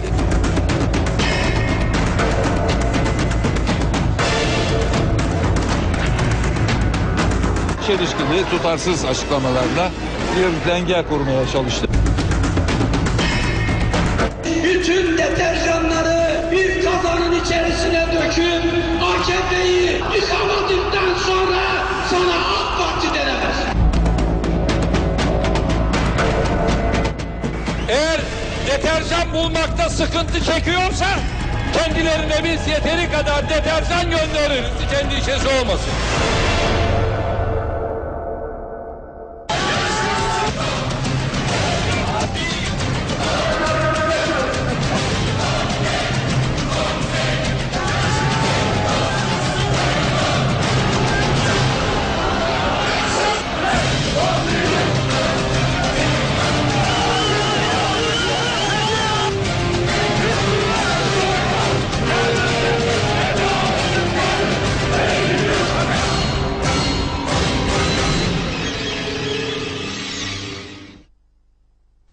Evet sevgili seyirciler, kaldığımız yerden tartışmaya devam ediyoruz. Siz de burayı herhalde mail bombardımanı tutuyorsunuz şu anda. Gerçekten çok büyük tepkiler var konuyla ilgili olarak sizden. PKK ve Çin başlığı adı altında Yavuz Onay'a birçok sorular var. Ekonomik sorunlarla ilgili. Hemen kaldığımız yerden devam edelim. Şimdi Dünya Uygur Kongresi ile ilgili olarak Yavuz Onay'ın sanal terimini kullandığını iddia ettiniz. Siz oradan başlayalım. Sanal mıdır değil midir? Siz de kullandınız mı? İsterseniz ona en sonra cevap verelim. Yok, buradan başlayalım, oradan devam edeceğim. Tamam, ama diğer soruya ben devam edeyim. Şimdi, Evet. Yavuz Onay Bey'in geçtiğimiz hafta, ben o zaman Ankara'da Çin Büyükelçiliği'nde protesto gösterisindeydim, salı günü. Büyük bir mitingdi. Canlı yayındayken arkadaşlar aradılar, dedi ki Yavuz Onay diye bir beyefendi Kanal Türk'te Dünya Uygur Kongresi'nin sanal olduğunu belirtti Yani ve diye bir beyefendi diyorsunuz, o zamana kadar siz Yavuz Onay'ı bilmiyor muydunuz? bilmiyorum, ilk defa duydum ismini. Ben dedim ki beni bağlayın dedim, bağlanamadık, cevap veremedim. Şimdi Yavuz Onay Bey'e soruyorum. Diyor ki şimdi şu anda bu olayları çıkartan, kışkırtan Dünya Uygur Kongresi ismindeki ve bir sanal teşkilat ve onun ismini anmak istemediğim başkanı diyor. Bana bakabilir, görebilir ya da dokunabilir. Sanal mıyım, değil miyim? Ben Dünya Uygur Kongresi'nin başkan yardımcısıyım. Yanında oturuyorum Yavuz Bey'in şu anda. Şu anda gerçeksin. Evet, şu anda gerçek. Şu anda gerçek. Şimdi bir Bir dakika, yavaş yavaş gidelim. Yavuz Onay Bey, siz sanal dediniz mi? Evet, burada. Demiş burada. olabilirim. Dediniz. Burada Demiş olabilirim. kanal Haber 7'nin Hatırlamıyorum ama mutlaka demişim. Habertürk'ün Evet. metni elimde. Demişim. Bu arada sizin mikrofonunuz takılı. O zaman siz biraz mola verip hemen Yavuz Onay Bey'e Yok, döneyim lütfen, ben. lütfen. Kaldığımız yerden devam edeceğiz. Dediniz mi onu Sayın Yavuz Onay? Demiş olabilirim yani. Peki sanal olduğunu mu düşünüyorsunuz gerçekten? O sizin çıkmadı benim konuştuğum benim çıkmadı. Şimdi bu eğer bir şeyi gözle görmüyorsan, varlığından haberdar değilsen bir sanal olarak Şimdi adlandırırsın. tekrar ediyorum İnternetteki olaylar da sanal.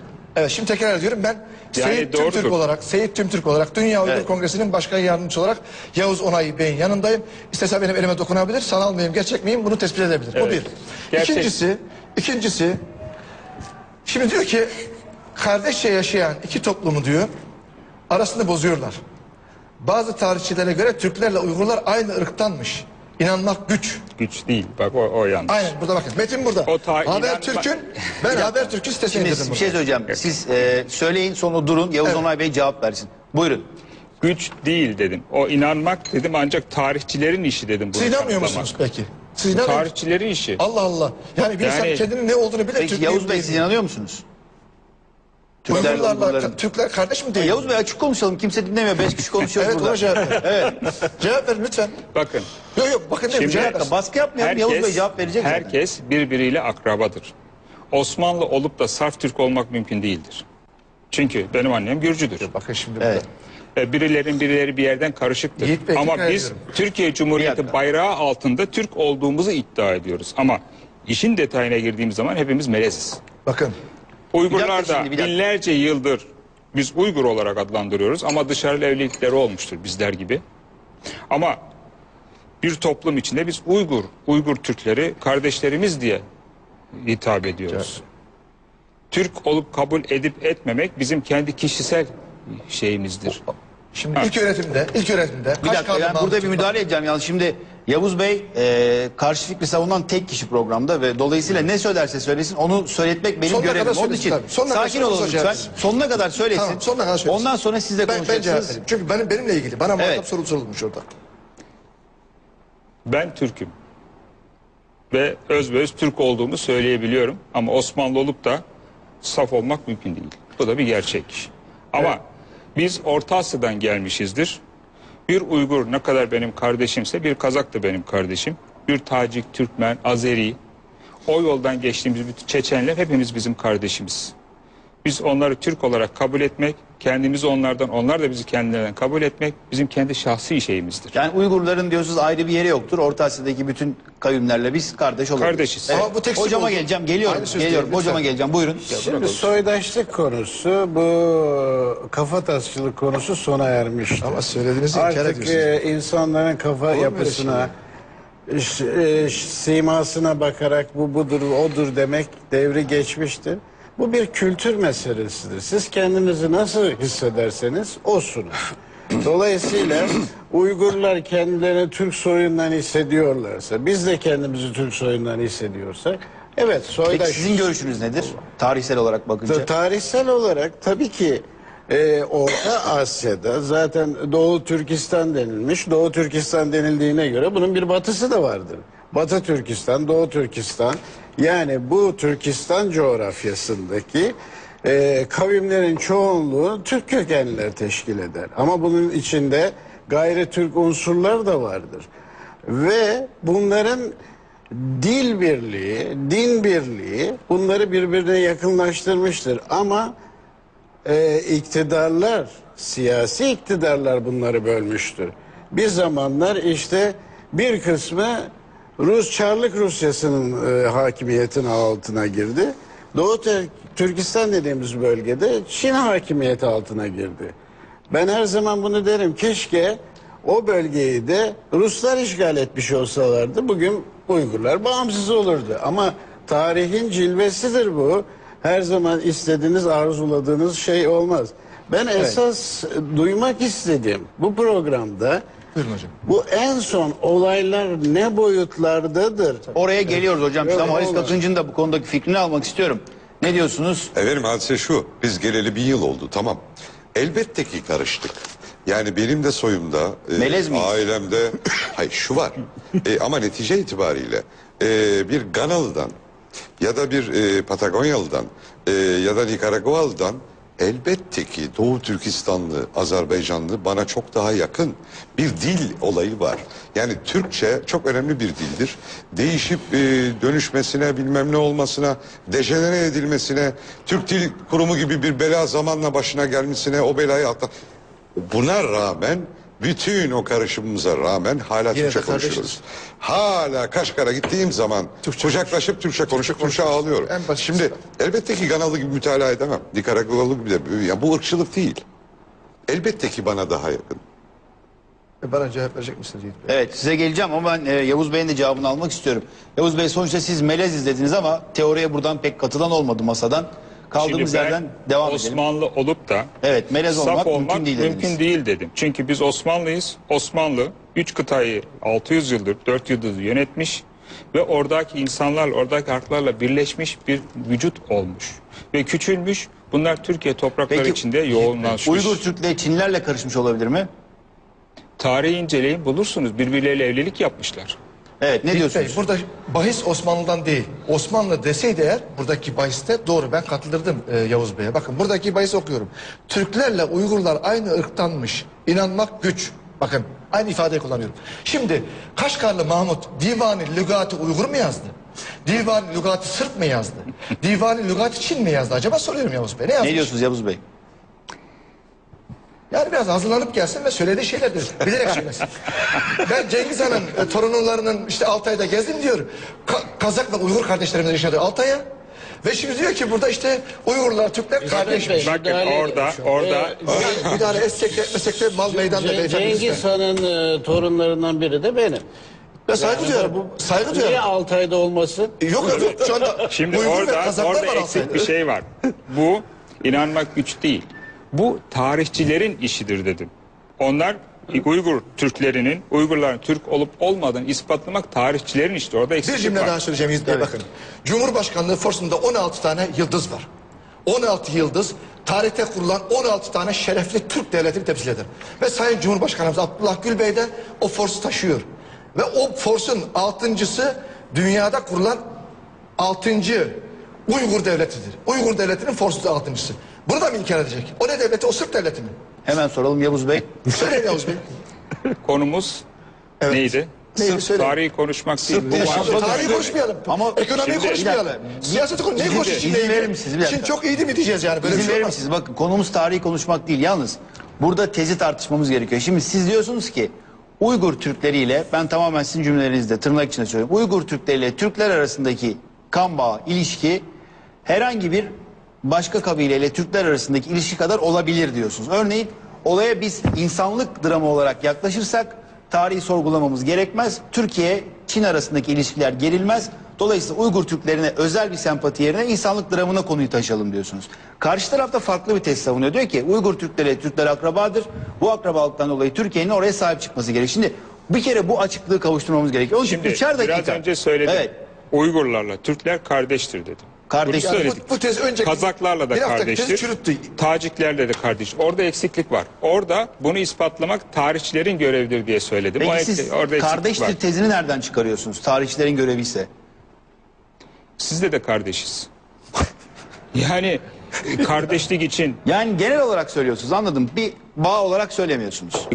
yani biz oralardan buralara kadar Şimdi Yavuz Bey gelmişiz. bakın, siz burada yanlışsınız. Ben sizi konuşturmaya çalışıyorum hakkınızı savunmak için. Çünkü Yiğit ben Bey. burada hakem konumundayım. Siz de çok az konuşuyorsunuz. Yiğit Onun Bey. için sürekli ben size soru sormak zorunda kalıyorum. Ben fazla edelim, konuştuğum Yiğit Bey, zaman bakın, Yiğit hain Bey, ilan ediliyorum. Yiğit Bey lütfen. Evet. Farz edelim Uygurlarla Türkiye kardeş değil, Türk değil, soydaş değil. Yani farz edelim İslam bağı da yok, hiçbir bağı yok. Ya oradaki vahşet, oradaki katliama, oradaki soykırıma, oradaki insan hakları ihlallerine bir insan sadece sırf insan olması hasebiyle duyarlılık göstermesi gerekir. Böyle bir duyarlılığınız var Yavuz mı? Bey de aynı sizin? cümleyi söylüyor zaten. Var mı böyle bir Var tabii duyarlılığınız? ki. Burada Var çok tabii. önemli bir şey söylüyor dostumuz şu. Mesela başka programlarda katıldığımız zaman dönem dönem karşı karşıya da geldiğimiz oldu. Bir 6-7 Eylül hadiseleri, bir yol vergisi, bilmem şu vergisi, bu vergisi, Türkiye'de yaşamakta olan azınlıklara yapılan devlet politikaları, ben bunları da eleştiriyorum. Ve bunları eleştirirken Doğu Türkistan'daki Çinlilerin yaptığına alkış tutmak, böyle bir şey olmaz. Mümkün değil ya. Böyle bir şey olmaz.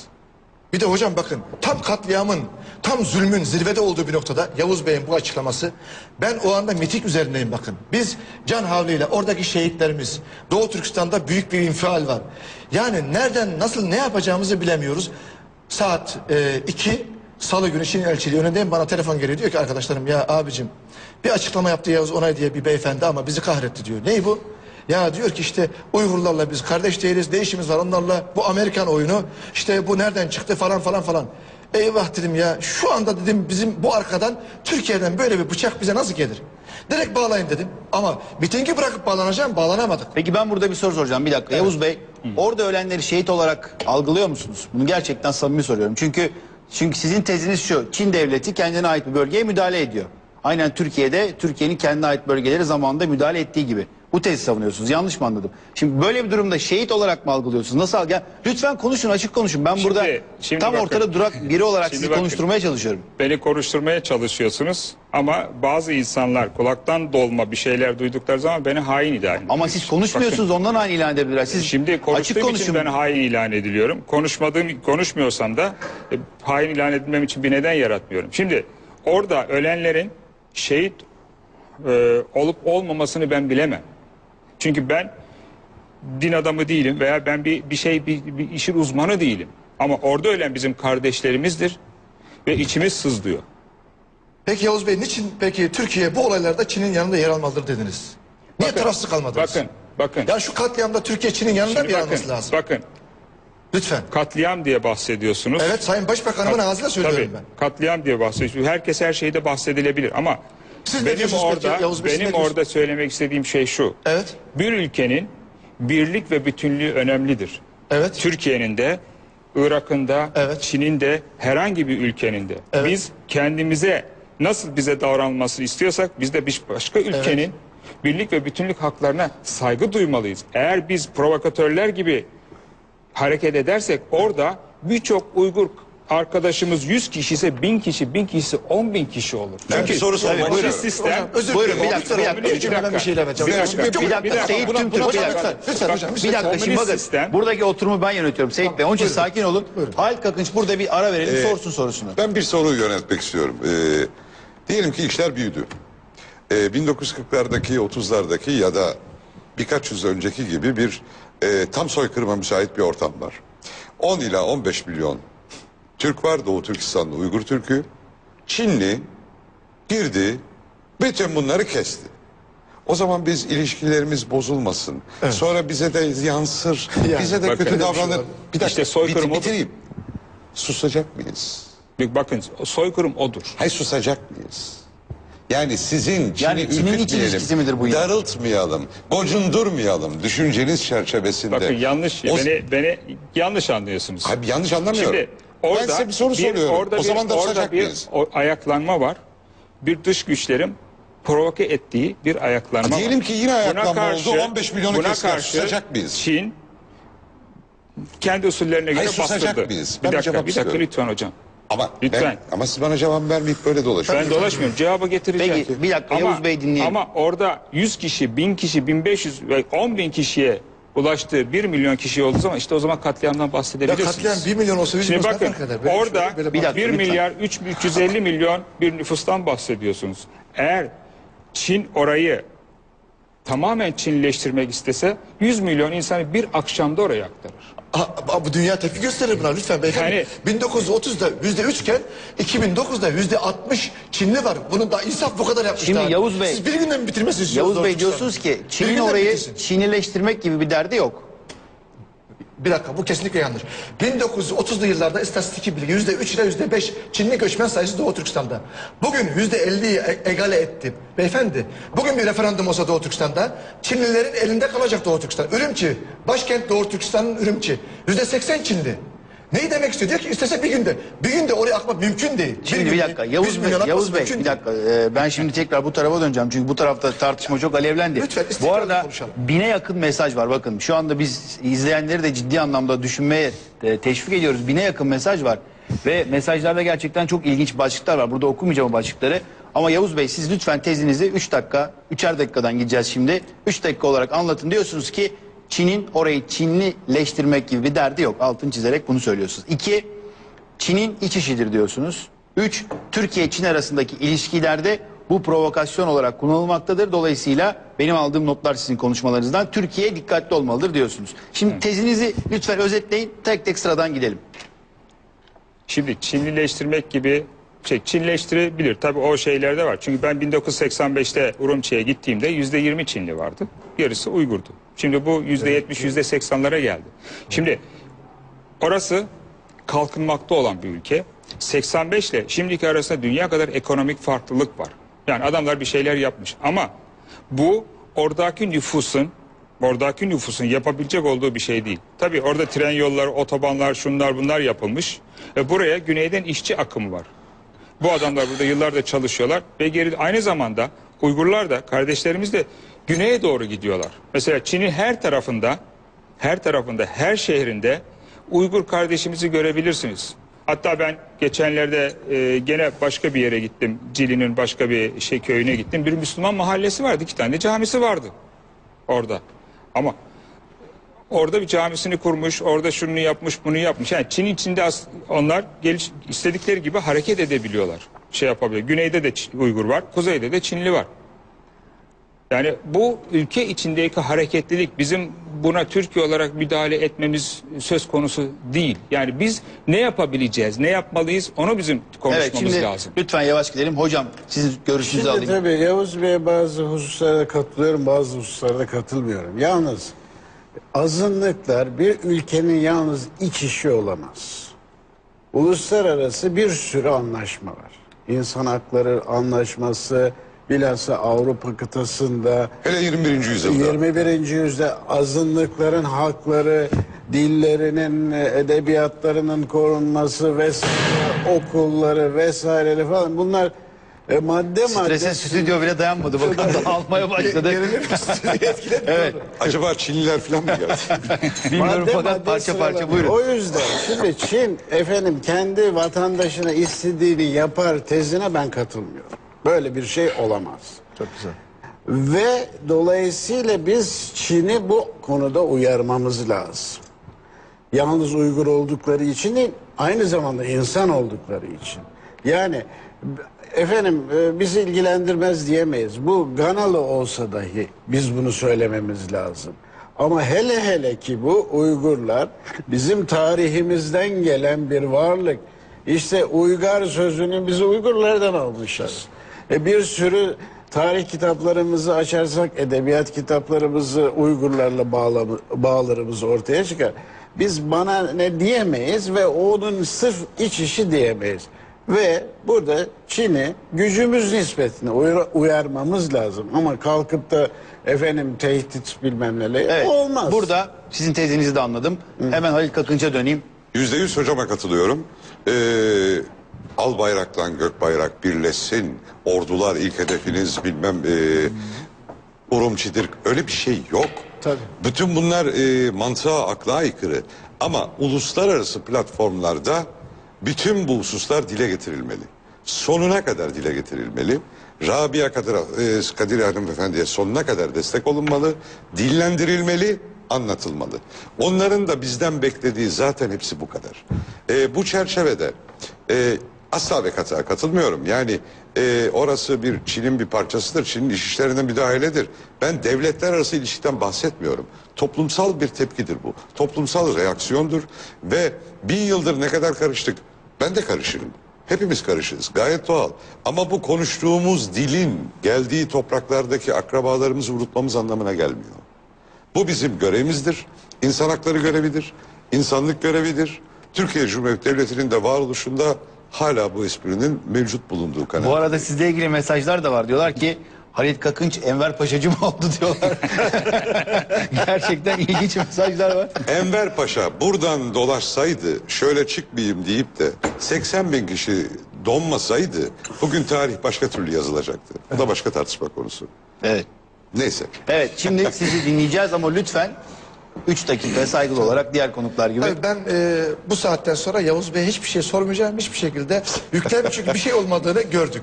Yani bir argümanı bir şey yok. olmadığını? Yani hiçbir şey, tezde mi? tezleriyle ilgili hiçbir şey yok. Hiçbir önerisi yok. Bir şeyler söylemiş ama niçin söylediğini kendisi de bilmiyor. Onun için Yavuz Bey'i hiç zaman ayırıp ben kıymetli zamanımızı harcamak istemiyorum. Konuya dönelim şimdi. Bu olaylar niçin meydana geldi? Siz sormadınız ama ben söyleyeyim size bakın. Şimdi Doğu Türkistan 60 yıldır Çin işgalinde, kapalı kutu halinde bütün zenginlikleri sömürülüyor ve tamamen Çinleştirilmek üzere bir devlet politikası uygulanmış durumda. Bu 1949'da başlayan politika 2009 bugüne kadar devam etti. Şimdi Sayın Cumhurbaşkanımız Abdullah Gül Bey'in bu tarihi ziyareti Doğu Türkistan'a bir Türk Cumhurbaşkanı'nın ilk ziyareti beyefendi. Çok önemli bu. Çin Halk Cumhuriyeti Devleti 21. yüzyılda Türkiye Cumhuriyeti Cumhurbaşkanı'nın bu ziyaretini engelleyemezdi. Nezaketen engelleyemezdi. Davet ettiler. Sayın Cumhurbaşkanımız gitti ve Sayın Cumhurbaşkanımızın ziyareti esnasında bu provokatif eylem meydana geldi. Ve Kaşgar'a gitmedi. Kaşgar'a gitmedi, açmadılar. bakın Ürümçi'ye de gitmedi. Zaten Kaşgar'a ya da Ürümçi'ye gitseydi Doğu Türkistan bugün bağımsız olabilirdi. Ben böyle bir iddia ediyorum bakın. Çünkü orada öyle bir moral hava oluştu ki Doğu Türkistan'da. Sayın Cumhurbaşkanımızın oradaki pozitif enerjisi Doğu Türkistan hakkında öyle bir moral verdi ki 60 yıldır sindirilen, pıstırılan, zulümle, işkenceyle adeta psikolojik olarak mahvedilen bir millet tekrar bir ruh, tekrar bir can buldu bakın. Olayların bu kadar yoğunlaşması, bu kadar büyümesinin arka planında Sayın Cumhurbaşkanımızın orada yaymış olduğu pozitif enerji var. Ha, olayları kim provoke etti? Olayları Çin istihbaratı ve Çin yetkilileri provoke etti. Niçin? Türkiye'nin buraya yapmış olduğu bu ziyaret ekonomik, siyasi, kültürel alanda Doğu Türkistan'ı Türkiye'ye bağlayacaktı bakın. Sayın Cumhurbaşkanımız yüzlerce kişilik heyetle gitti oraya.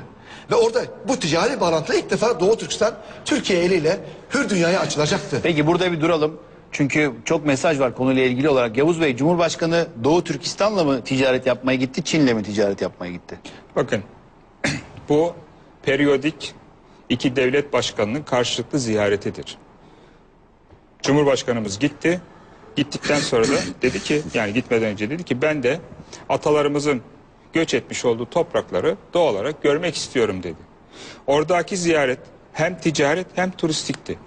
Giden o kadar insan da oraları görmek için gitti, meraktan gitti. Ben oralara devamlı giderim. Fuarlara, Eylül ayında fuarlara Türkiye'yi temsilen ben devamlı katılırım.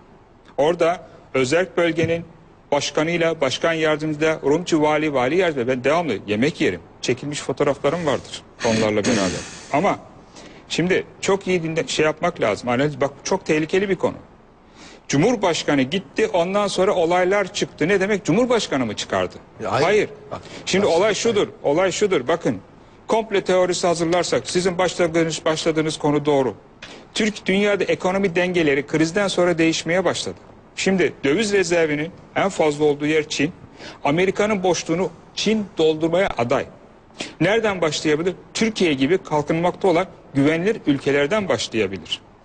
Ne oldu? Bir zamanlar Türkiye'de 2 tane bomba patladı. Başbakanımız çıktı, erkekseniz bir daha yapın dedi. Ertesi gün 2 tane daha patladı. Şimdi orada Cumhurbaşkanımızın onlara bir mesaj verdi. Siz bir de bütünsünüz, Çin'le bütünsünüz.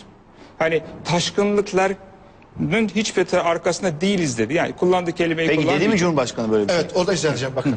Bakın, bir saniye. şimdi ondan sonra ne soruyu oldu? devam edeceğiz. Bakın, ondan sonra ne oldu? Ondan sonra olaylar çıktı. Olaylar niye çıktı? Dendi ki mesaj şuydu. Bizim politikamıza karşı bir şey yapmayın. Şimdi burada komple teorisi bunu gerektiriyor. Bu yaşanmış, daha önce de yaşanmış, şimdi de yaşanmış olaylar. Şimdi biz oraya Kürşat Tüzmen'le de gittik. Sayın Devlet Bahçeli'yle de gidildi. Ve ben devamlı gittiğim bir yer, severek gittiğim bir yer, her gittiğimde haftalarca kaldığım bir yer. Şimdi ben milliyetçi olmasam, özüme sahip çıkmasam veya özümle birlikte oraları merak etmesem niye işim gücüm var, gider Amerika'ya, İngiltere'ye, şuraya ve gerekirse Ay'a giderim. Niye oraya gideyim ki ben? Yani Ben burada bir diyorum not ki- düşeyim. Cumhurbaşkanı gitmeden bir hafta önce bir gazetede, yerel gazetede biraz önce okudum. Uygur Türklerinin Çinli kadınlara tecavüz ettiğine dair yayın yapılmaya başlanmıştı. Yani Cumhurbaşkanı bir hafta sonra gitti o yayından. Onun da altını çizmek gerekiyor. Şimdi burada soralım hemen. Cumhurbaşkanı size tabiri caizse rahat durun, Çin'e bağlantılarınızı koparmayın, siz Çin'in bir parçasınız mesajını mı verdi? Yavuz Bey dediği gibi. Şimdi tabii Türkiye Cumhuriyeti Cumhurbaşkanı sürekli olarak Doğu Türkistanlılara sükunet, sabır ve toprak bütünlüğüne saygılı olduğunu her zaman her yerde beyan ediyor. Bu Türkiye Cumhuriyeti Devleti'nin nezaketidir ve devlet geleneğidir. Biz mesela burada ben olayı şöyle bütün bir şekilde anlatacak olursam bakın. Çin yönetimi Sayın Cumhurbaşkanı'nın bu ziyaretini engelleyemezdi. Engelleyemediği bu ziyareti davet ettiler ve arkadan da provoke ettiler. Çünkü Doğu Türkistan'ı 60 yıldır kapalı tutuyordu ve bu kapalı kutunun bu şekilde olması lazımdı. Aksi takdirde bu kapalı kutu Türkiye eliyle dünyaya açıldığı zaman buradaki sömürü, buradaki zulüm, buradaki insan hakları ihlalleri dünya kamuoyunun gözünün önüne serilecekti bakın. Çin bundan ciddi kaygı duydu. Ve 23 Haziran'da bir provokasyon oldu. Uygur kızlarına Çinli işçiler Guangdong'da o köle işçi olarak götürülen 300-400 bin civarında kızlarımızdan bir grubu olan Guangdong eyaletinin Shaguan şehrinde bir oyuncak fabrikasında çalışan kızlarımıza Çinli işçiler tecavüze yeltendiler. Bakın 23 Haziran tarihi. Şimdi bu olay gençlerimizin müdahalesiyle adi bir olay olarak söndü. 23 Haziran 2009.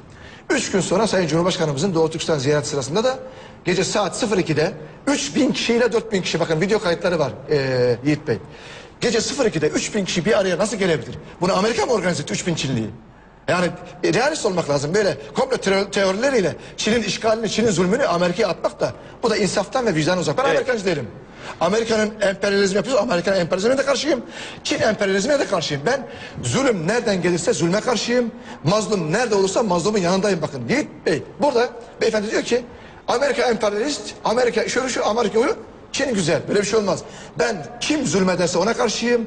Kim mazlumsa onun yanındayım. Benim Müslüman Türk olarak benim kimliğim budur. Şimdi bir reklam arası vereceğiz ama reklam öncesinde tezler tamamen toparlanmış gibi kısa bir reklam arası. Reklamdan sonra masanın başından başlayarak konuyu özetleyeceğiz, sonucu konuşacağız ve programı kapatacağız. Evet sevgili seyirciler, sizlerden gelen yaklaşık 1000'e yakın mesaj var şu anda yenilediğimde ve gerçekten çok önemli detayları gönderiyorsunuz. Başlıklar biraz agresif sizden gelen başlıklar ama bence sakin düşünmekte yarar var. Reklam arasından sonra kaldığımız yerden bu tartışmaya devam edeceğiz.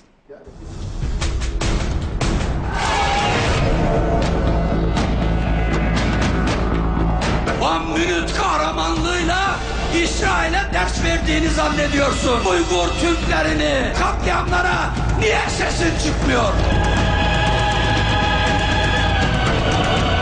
Sen duymuyorsan ben ne yapayım Sayın Bahçeli?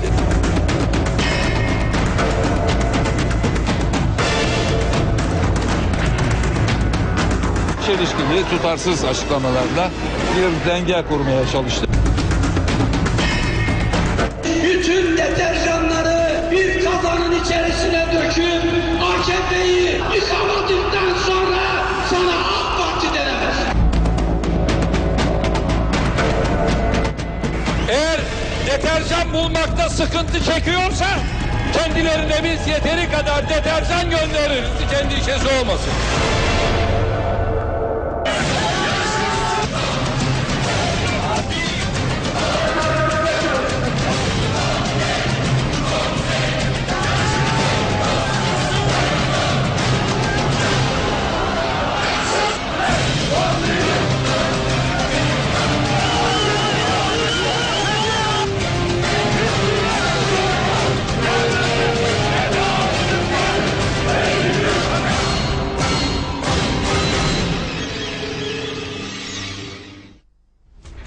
Evet sevgili seyirciler, kaldığımız yerden tartışmaya devam ediyoruz. Uygur Türkleri ile Çinliler arasındaki sorunlar neden kaynaklanıyor?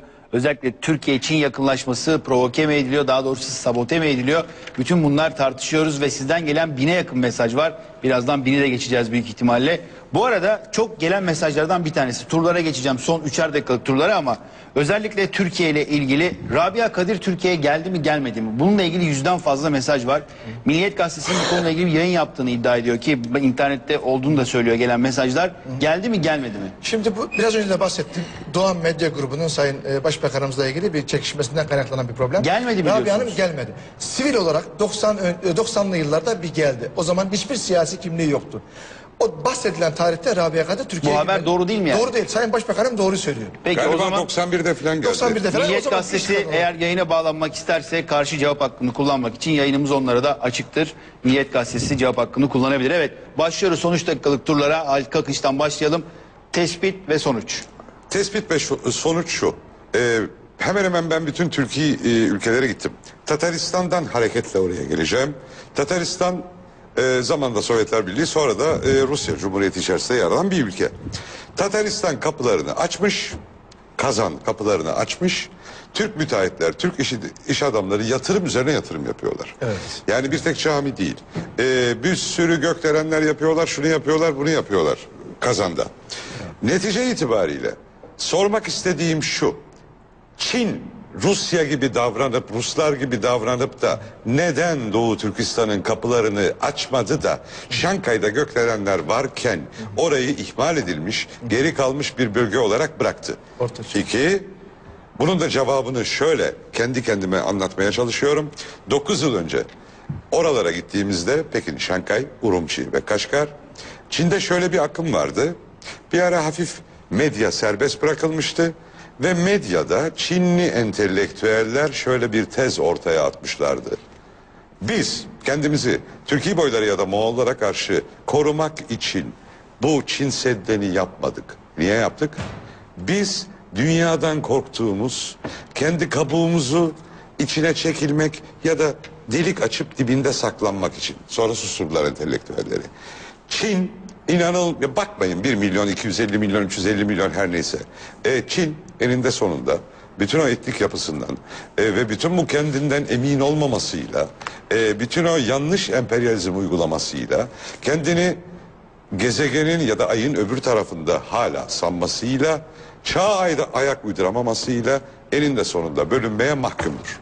Evet. Doğu Türkistan son derece doğru bir yolda, ayrılıkçı olarak değil, hakkını savunmaktadır, yatırım istemektedir, insanca yaşamak istemektedir, insan hakları istemektedir. Din ve vicdan hürriyeti istemektedir. Emperyalizmden, Türkiye ile bağlantısından falan hiçbir ilgisi yoktur. Olay bundan ibarettir. Evet, Sayın Hocam. Maalesef azınlık konumundaki Türkiye halklarıyla ilgili böyle tartışmaları sorun çıkınca başlıyoruz. Evet. Ve o anda tartışıyoruz, sonra unutuyor gidiyoruz. Yani bizim şurada Kerkük'te aynı sorunumuz var, Kıbrıs'ta aynı sorunumuz var, belki Rusya'da çıkacak bir sorunlar var. Şimdi şu anda Çin'de böyle bir sorunumuz var. Ve tabii ki bizim burada Çin dediğimiz bir devden bahsediyoruz. Çin muazzam bir dev. Halit Bey'in dediği işte dağılacakmış falan, bunlar teori yani. Şu anda çok güçlü bir komünist partisi Hipotez. var. Evet.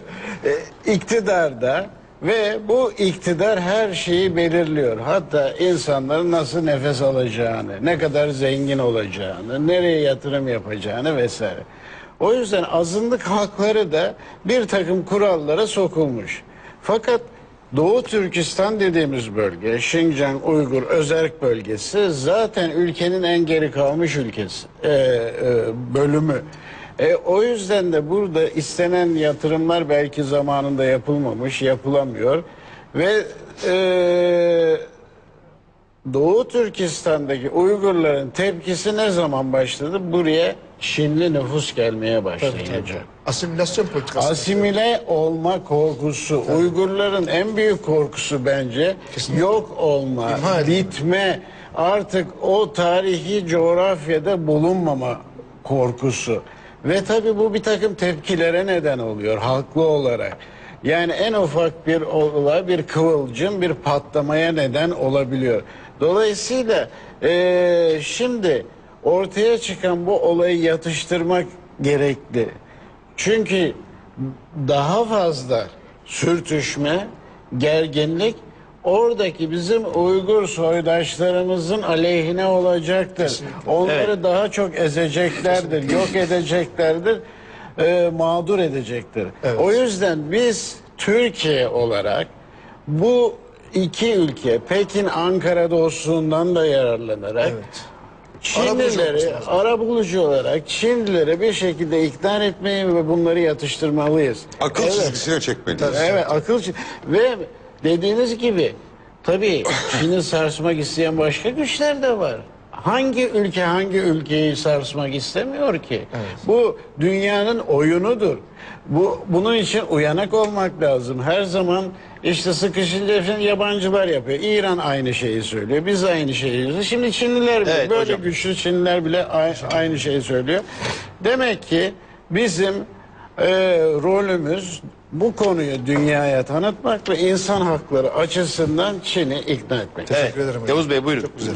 Şimdi hocamız benim ifadelerimi kendisi de ifade etti. Kendisine teşekkür ederim. Onun için ben kendimden kalan 3 dakikanın 1,5 dakikası tekrar ona kendisine geri verebilirim. Çünkü bizim hepsi baştan beri konuştuğumuz bu. Sakinlikle, yani Türkiye dünyada en fazla nüfusa sahip milletlerden bir tanesi. Orta Asya'dan Türkiye'ye, Avrupa'ya kadar dünyanın her neresinde olursa olsun. Değişik bölgelerde değişik akrabalarımız, kardeşlerimiz, ırklarımız bulunduğu müddetçe bizim başımız sıkıntından hiçbir zaman kurtulmaz. Çünkü biz Türkiye Cumhuriyeti olarak onların abisi sayılırız. Her sıkışan bize yapışır. Fakat bizim de dünya arenasında gücümüz sınırlı. Biz ekonomik olarak süper bir güç değiliz. Siyasi olarak da süper bir güç değiliz. Onun için dengeleri çok iyi korumamız lazım. Kardeşlerimize yardım ederken çok hassas ve dikkatli davranmamız lazım. Hocamızın dediği gibi bunu hep birlikte kamuoyunda, dünya kamuoyunda insan hakları açısından ve diğer şeyler açısından bunu bizim çözmemiz lazım. Ama bunu çözerken de bir ülkenin birlik ve beraberliğine çok çok dikkat etmemiz gerekir. Çünkü bu böyle yapılmıştır. Eğer biz dikkat etmesek kimse de bizim birlik ve beraberliğimize dikkat etmez. Bu her şey karşılıklıdır. Uluslararası bir hukuk vardır. Bu böyledir. Evet. Onun için bizim hep beraber 4'ümüz 5'imiz 75 milyonumuz ve Orta Asya'daki kardeşlerimizle birlikte Çin hükümetini ikna edici, yani sakinleştirici, daha demokratik, daha hümanist tedbirler alması yönünde uyarılar yapabiliriz. Tabii buna siyasiler de dahil, daha çok onların da yapması gereken bir şey. Peki, Onlar size gelen bazı bir soru noktalara var. çok daha Çok rahat kısa onu da sorayım. ulaşabiliyorlar. Çin hükümeti Uygurlara neden pasaport vermiyor diyor sevgili seyircilerimiz. Bu Var konu mı hakkında öyle bir şey? bilginiz var mı? Ben pasaport almayan Uygur kardeşimi görmedim. Allah Allah, bakın. Şu Bilmiyorum. anda binlerce kardeşimiz hür dünyaya çıkabilmek için, hac için, eğitim için, akraba ziyaret için Bilmiyorum. müracaat eden binlerce, on binlerce insan pasaport alamıyor. Çin'in politikası burada Alıyor mu? alamıyor. Bakın ben söyleyeyim beyefendi. Benim bildiğim arkadaşlarımın pasaportları var. Komünist Partisi üyeleri alabilir. Çin Komünist Partisi üyeleri alabilir ama Doğu Türkistan'ın Müslüman Türk nüfusu alamıyor. Niye alamıyor? Yakındakini ez, uzaktakini oyala politikası. Çünkü Doğu Türkistan'dan dışarı çıkarsa oradaki gerçek dünyaya yayılacak beyefendi. Diaspora olacak, lobi olacak ve Çin'e karşı bir güçle Çin'deki zulüm dünyaya tanıtılacak. İçeridekileri kapatıyorsun, dışarıdakileri tek tek bitiriyorsun. Ne yaptı biliyorsunuz? Hüseyin Celil, Kanada vatandaşı. Aldı çekti içeriye götürdü hapiste. İsmail Kari Pakistan'dan aldı idam etti. Özbekistan'dan aldı idam etti. Kazakistan'dan aldı idam etti. İçeridekini çıkartmıyor, dışarıdaki liderleri, toplum önderlerini tek tek toplayarak götürüyor. Bu diktatörlüktür, bu zulümdür. Şimdi, Pasaportları topladıklarına dair iddialar var Yavuz Bey. Ne evet diyorsunuz? topladı, geçen Şimdi sene ben- hacı hepsi topladı, ben biliyorum. Bunları bilmiyorum. Ben biliyorum beyefendi. Tabii ben Keşke bilmiyorum. Yiğit Bey bakın bana 4-5 saat zaman verseniz. Ben burada doya doya Doğu Türkistan gerçeğini anlatsam. Ben sizden rica ediyorum. Bir müsait zamanınızda. Evet, bakın ben size son dakikaları vereceğim ama burada çok soru gelmiş konuyla ilgili. Pasaportlar toplanıyor mu toplanmıyor mu? Çünkü bu gerçekten Toplandı, uluslararası toplandı. Ben insan söylüyorum. hakkı ihlali. Tabii pasaport da toplandı. Şimdi, Hacca gitmek yasaklandı lütfen beyefendi. şimdi- Hac yasaklandı. Onu o kadarını ben bilmiyorum ama benim bildiğim şöyle bir şey var. Grup olarak, turist olarak yurt dışına çıkıyorsa tek çıkışlık bir pasaport veriyor. Ülkeye geri döndükten sonra o pasaportlar toplanıyor. Ama bu Hanlar için de Ama- geçerli. Ama Uygurlara pasaport veriliyor, verilmiyor, toplanıyor. Onu ben Verilmiyor. bilmiyorum. Çünkü orada Çin makamlarına sormak lazım. Çok net konuşuyor derim. Evet. Bakın Doğu Türkistan'dan da mesajlar geliyor, Azerbaycan'dan. Doğu Türkistan'dan çıkanların geri dönemediğine dair birçok mesaj var. Bunları tartışacağız. Peki sizin sonuç dakikanız başladı. Ondan sonra programı Tabii kapatacağız. şimdi ülkenin bütünlüğü, birliği Sayın Beyefendi'den çok daha üst düzeyde temsil ediliyor. Bu ülkenin başbakanı, cumhurbaşkanı herhalde Sayın Beyefendi'den çok daha hassas ülkenin bütünlüğü konusunda. Onun için bu konuları biraz o bölgeye bırakmak lazım. Bu bir. İkincisi bu gelişen olaylarda Türkiye'de çok güzel bir kamuoyu oluştu Yiğit Bey. Başta Sayın Başbakanımız olmak üzere Başbakanımıza ben buradan teşekkür ediyorum.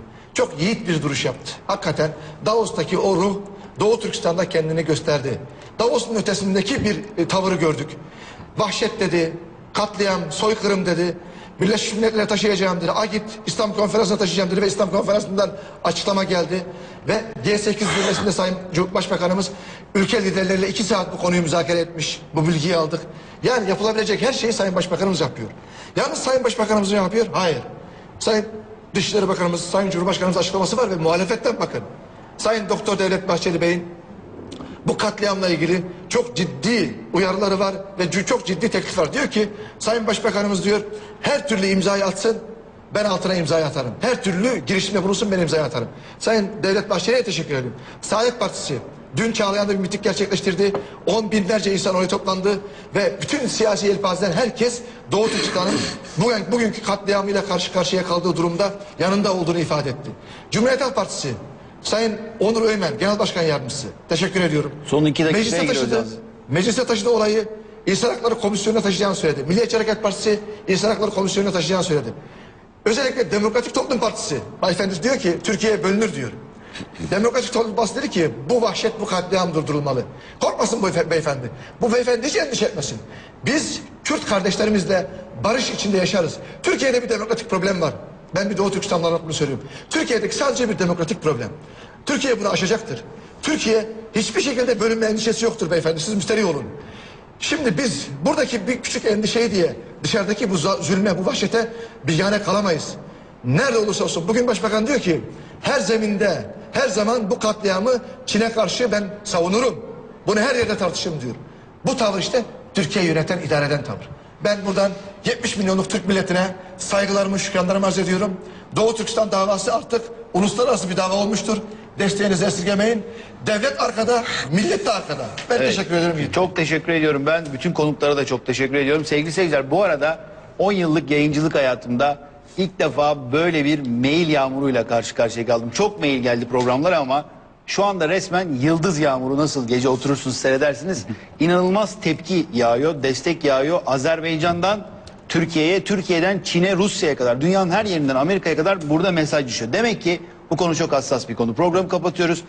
Son, eğer 10 saniye söyleyebilirseniz söyleyin çünkü gecikeceğiz. Bu tepkiler Türkiye'nin ne kadar demokratik olduğunu gösteriyor. İkincisi, biz ailece yıllardan beri MHP'ye oy veren bir aileyiz. Sakın Devlet Bey duymasın. O oyunuzu reddederim. Devlet Bey bunu kabul edemez. Bahçeli liderimize de buradan lütfen. biraz teşekkür ediyorum. Teşekkür ediyoruz. Devlet Bahçeli Bey'e saygısızlık yapmayın. Teşekkür ediyorum sevgili seyirciler. Bugün Ben çok buradan önemli cevap bir veriyorum konuyu size. masaya yatırdık. Türkiye ile Çin arasındaki ilişkiler neden geriliyor? Özellikle son dönemde Cumhurbaşkanı'nın ziyaretinden bir hafta önce Çin'de yerel gazetelerde çıkan Uygurlu Türkler Çinli kadınlara tecavüz etti haberinin arkasından başlayan olaylar, daha sonra bir fabrikada işçiler arasında çıkan kavga ve sokaklara yayılan çatışmalar sonrasında yüzlerce ölünün sokaklarda kalması ve Uygurlarla Han Çinliler arasındaki çatışmanın büyümesi. Türkiye'nin IMF'ye alternatif olarak Çin'den borçlanmayı düşündüğü bir dönemde mi? Burada bir soru işareti koyalım. Türk şirketlerinin Çin'den borç almayı düşündüğü bir dönemde mi? Yoksa Türkiye ile Çin arasında yeni bir ekonomik konseptin tartışıldığı bir dönemde mi? Bütün bunlar meydana geldi. Yoksa bunların hepsi komplo teorileri. Masaya yatırdık ve burada dakikalarca size sonuçları aktarmaya çalıştık. Bir notun altını çizmem gerekiyor burada düşerken. Bitirirken daha doğrusu, sizden gelen 1000'e yakın mesaj var, hatta birazdan 1000'i geçecek programı kapattığımızda. Siz her zaman bu olayların arkasında yabancı güçleri arıyorsunuz. Mesajların %99'unda aynı tezler var, aynı cümleler var. Burada Amerika ile Avrupa Birliği, Rusya ile Çin arasındaki bilek güreşinin, yani dünyadaki yeni bilek güreşinin Türkiye ile Çin arasındaki, Türkiye ile Uygur Türkleri arasındaki dinamiklere yansıdığını düşünüyorsunuz. Bütün bunlar önümüzdeki günlerde tartışılacak ama bir gerçek var ki bir milletin insanları, bizim akrabalarımız orada Çin devleti tarafından çok ciddi baskı altında tutuluyor. Olaya sadece insan hakları boyutunda baktığınızda dahi bir insanlık dramı yaşanıyor. Biz bu insanlık dramını masaya yatırdık. Siyasetten ekonomiye her türlü yönünü, her türlü dinamiğini tartışmaya çalıştık. Elimizden geldiğince masamızın üzerinde ne varsa sizlerle paylaştık. Haftaya başka bir sansürsüzde buluşmak üzere diyorum. Hepinize mutlu akşamlar diliyorum.